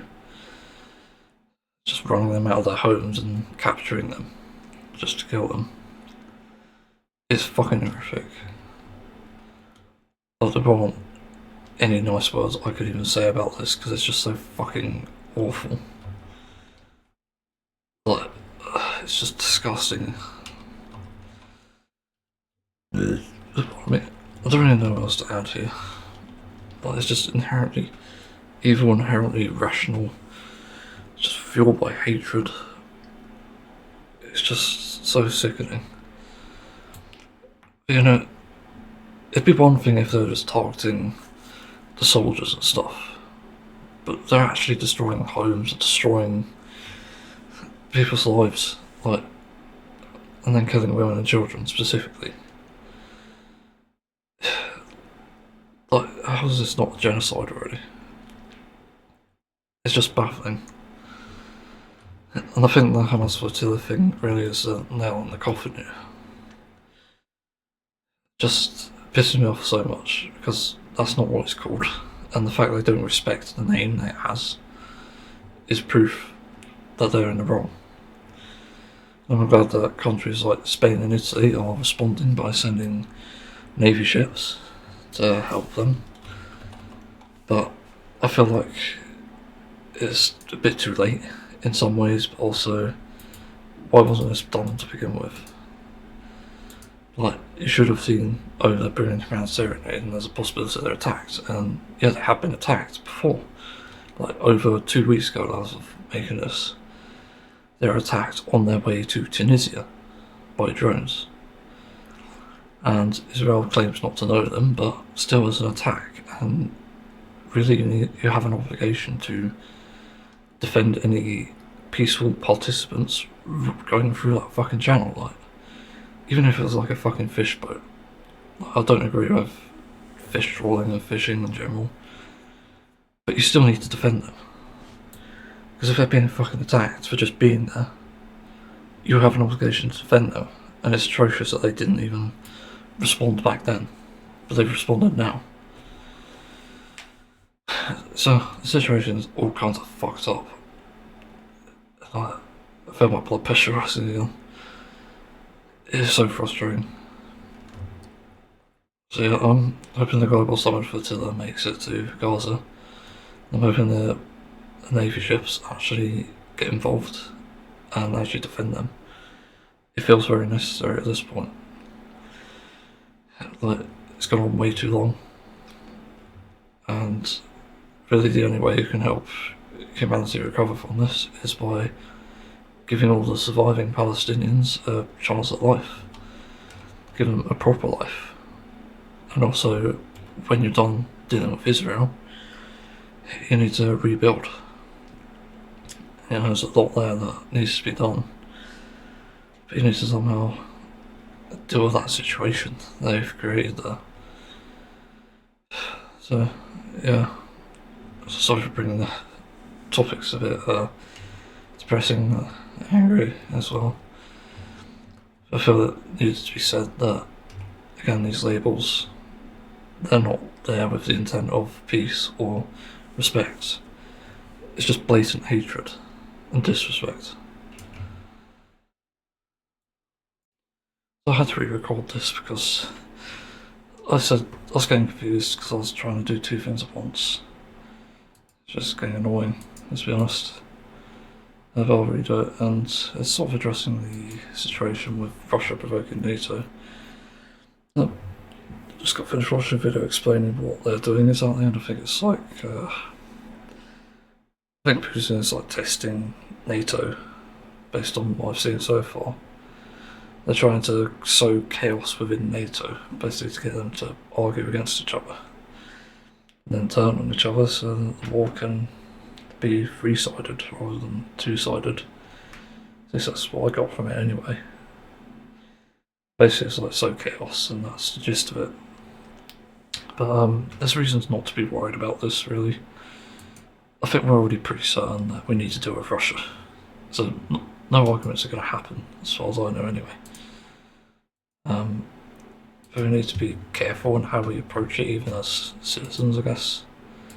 Because the thing we have to realise is we're stronger together, but in the case that, for example, nuclear war does happen, don't worry about it. You don't want to live through that shit anyway. Nuclear war is fucking horrific. There's been a bunch of predictions and simulations, I think, even based on this. And you know, just look at what happened to like Chernobyl victims and stuff. You'll see the very thing of that. You'll see what actually happens. And it just leads to, well, that. So, really there's no reason to worry. It's something you have to accept anyway, it's just that you're all going to die sometime anyway. Even if you live through old boys, it's going to die of old age or just something you don't even see coming. And it's not really surprising. The way I sort of prepare myself mentally for it is like, yeah, it's going to be hell to go through sort of explosions of gunfire if there are any in the UK. But you have to come to accept it and just be prepared. Like, just know that it's coming. That's really the gist of it. And I can sort of calm myself knowing that everyone has to go through the same thing at some point or another, anyway. Yeah, so it's like it's weird. I do find it interesting, but again, it's kind of terrifying to depending on the situation. But yeah, so preparing myself for survival just in case, and survival for other people for that matter. It's just a safer thing to do, especially in this day and age anyway, where pandemics can still happen. What's the other thing I was going to say? I can't remember, but we are quite strong anyway. Like, Russia's already lost the war, even with potential allies that they have. Still got to contend with like China, for example, North Korea, and I think another neighbouring country. I forgot the name of it, but they have neighbouring countries that seem like Staffordshire. Trying to fix my leg. It seems like they're just not really going to get involved. And I don't think they want to get involved anyway. So yeah, like again, if we plunge into nuclear war, it doesn't really matter. You don't want to live through that shit anyway. And also, like, the other thing is, because we have social media as well, I forgot to mention this, I'm surprised nobody else has, about nuclear war anyway. You really do not want to see what comes out of social media from that. Whether it's a victim POV or just the simple fact of seeing the victims, like just the bodies and the aftermath. Like, you do not want to see that. If you look at Chernobyl, for example, I think that had a massive impact on Ukrainian people, not just because of the disaster, but the fact that the victims as well, they suffered a lot in their last moments, I think, anyway. Again, it's like not something you want to see. Yeah, it's different to seeing sight in Gaza, not really to downplay it. You see corpses in Gaza and explosions and stuff, but with radiation you see people actively fucking dying on their feet on the ground, like, it doesn't matter. They're just dying anyway, and that's really what you don't want to see. I don't know what sort of kinds of things it does exactly, radiation poisoning and stuff, but it's not good anyway, and the explosion has like knock-on effects as well, like the debris will hit people, stuff fly over the place, kill tons of wildlife, that sort of thing. It's again a terrifying aspect, but again you really don't want to survive it if you're anywhere near it. I could be wrong in that, but that's general consensus I got anyway from reading comments, and I've watched a bottom video on this. Yeah, it just depends, and also people can be contending to survive anyway in a survival situation. So it's sort of like, it means that your life is sort of less meaningful in a sad way.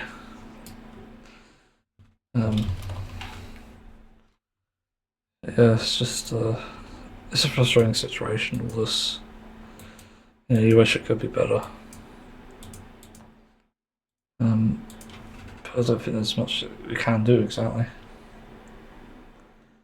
Yeah, I don't know what else to say here. It's just my thoughts on Russia provoking NATO and trying to get them to infight. It's all very bizarre. Yeah, so I'll move on to the next topic. So I just finished episode 2 of Black Mirror season 2. Holy fucking shit. It's good, but that episode is so fucking creepy. It's just terrifying. So I won't really say what the episode's about. But I'll just say that the entire moral of the story there, which is pretty obvious anyway, is that there's no good people in that situation. Like, obviously, this woman and her husband are in the wrong for murdering a child, making them suffer, supposedly. But these people are also in the wrong for putting her through just tons of fucking torture on a daily basis. Well, that's what's so insane about this, and they've supposedly dedicated their lives to make her live through this torture. And yeah, like, if you feel sorry for her or not is kind of irrelevant, because it's like conflicted with, oh, she's done a terrible thing. But this is sort of the thing with like the death penalty and stuff, like, it's a dystopian idea, because ideally you'd want to rehabilitate people, or at least have them understand why they've done wrong here, why they're morally wrong for what they've done. And like, this episode is just terrifyingly close to that concept, where it even makes the death penalty look like a more rational thing. But like, holy fuck, like, if we did this, for example, to like someone like Jeffrey Epstein, which is, let's be honest, some people find it entertaining the first few times, it'd be fucking terrifying to just live through that. Also to wipe someone's memory, which is really more the more morally objectionable thing. Because to do this without really understanding why is to go through this even. It's just so dystopian. It's almost as dystopian as the whole everyone's in on it sort of thing and doing it for entertainment. Fucking hell. Like, I came out of that thinking that I think that might be one of the most brutal and most terrifying episodes of TV I've ever seen. Period. Because it's just a concept that is so fucking terrifying. There's no words to describe it. Like, it's just inherently dark. It's pitch black. It's I've never really seen anything like that done before in a story, on television. And yeah, the first thing I thought when I saw like the TV and stuff and the signal Because it's like a sort of zombification thing, like a virus that's done via technology. It sort of is in a sense, still, even at the end. It's more like it's done by the community, it's encouraged, sort of thing. It's like indoctrinated. You even see like a kid in the audience in the parts in the credits where they're doing their training and briefing thing. Holy fuck, that is, yeah, still one of the most brutal episodes of television I've ever seen. It's definitely commendable for that, but holy crap, if that ever comes to life, it's like, what the fuck? Like, how? That's just unimaginable cruelty just for the sake of it. It's just so bad. But also, like, the thing is with that would make it even more fucking terrifying is if that technology was to get in the wrong hands, which it most certainly will, that's going to have that sort of effect on completely innocent people and the evil people doing it, which is supposedly get away because they can erase memories for starters.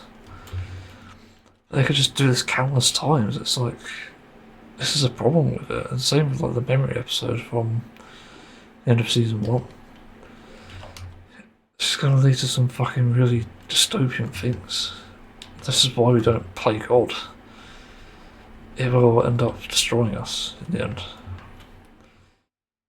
I think that's a lesson we should always be taught as children, to be honest. Because all this new technology is coming out that AI needed to be stopped the moment it began. And it wasn't. And then it got out of hand. And now we're seeing people forging essentially fake things, fake videos, fake audio, and even mimicking chatbots like, in a way that they seem real. And apparently there's like scams as well, and they'll take your family's voice now and essentially try to scam you. So yeah, it's getting more and more dangerous. That's what's scary about all this again. Playing with God and then just trying to make something revolutionary where people will end up misusing it. Like drones were a good invention, for example. They helped a lot of people find things and no doubt help rescue teams and stuff. But the problem is, it's being used for more malicious reasons. It's being used for attacking innocent people. I'm not saying like the people fighting wars are in the wrong for using it. No, they're using it for good. But there are people using it for the wrong things, like Israel are. And it's just where it goes completely wrong. And actually it's like the perfect example of how modern warfare, literally, can just go wrong. Be put in the wrong hands and just be misused. Yeah. So yeah, this episode sort of emphasises that to an extent. Yeah, this is a sort of torture that, to an extent, like Palestinians go through every day. I'm not trying to reach here, but it's kind of similar. Yeah, they go through the same suffering. It's like bomb overhead, gotta run, gotta survive somehow. There's like high chance of mortality, and that's just so wrong. It's fucking disgusting, and yeah, like with this episode, it's even more disgusting. I'd never want to see something like this, and if I did see it, I'd be objectifying it. I wouldn't want to see it at all, as a concept, as reality. Like, never see it. And I'd die trying. That's the thing. Like, we have a justice system for a reason. So that the right decisions can be made, although not always right in some cases. But it's so that we're not doing evil shit like this, being worse than the criminals. And that's when you really fail as a justice system, is when you're worse than the criminals, and that's what's happening with like the Epstein files and stuff. That surprisingly went to a different topic. Yeah, that's my thoughts on that episode. Holy crap. I didn't expect this to really turn into a horror like that. It's like, holy fuck, psychological horror. Yeah, move on to the next topic if there is one. Should probably stop making these at the moment because I made a lot of fucking clips already. Yeah. Right, so I'll make an outro for this podcast. There's been some interesting topics. I've cut some things from it. Not many, but I've cut some things I just feel like don't belong there exactly. It's kind of weird, like sometimes I go into weird topics and I don't really feel comfortable about sharing them.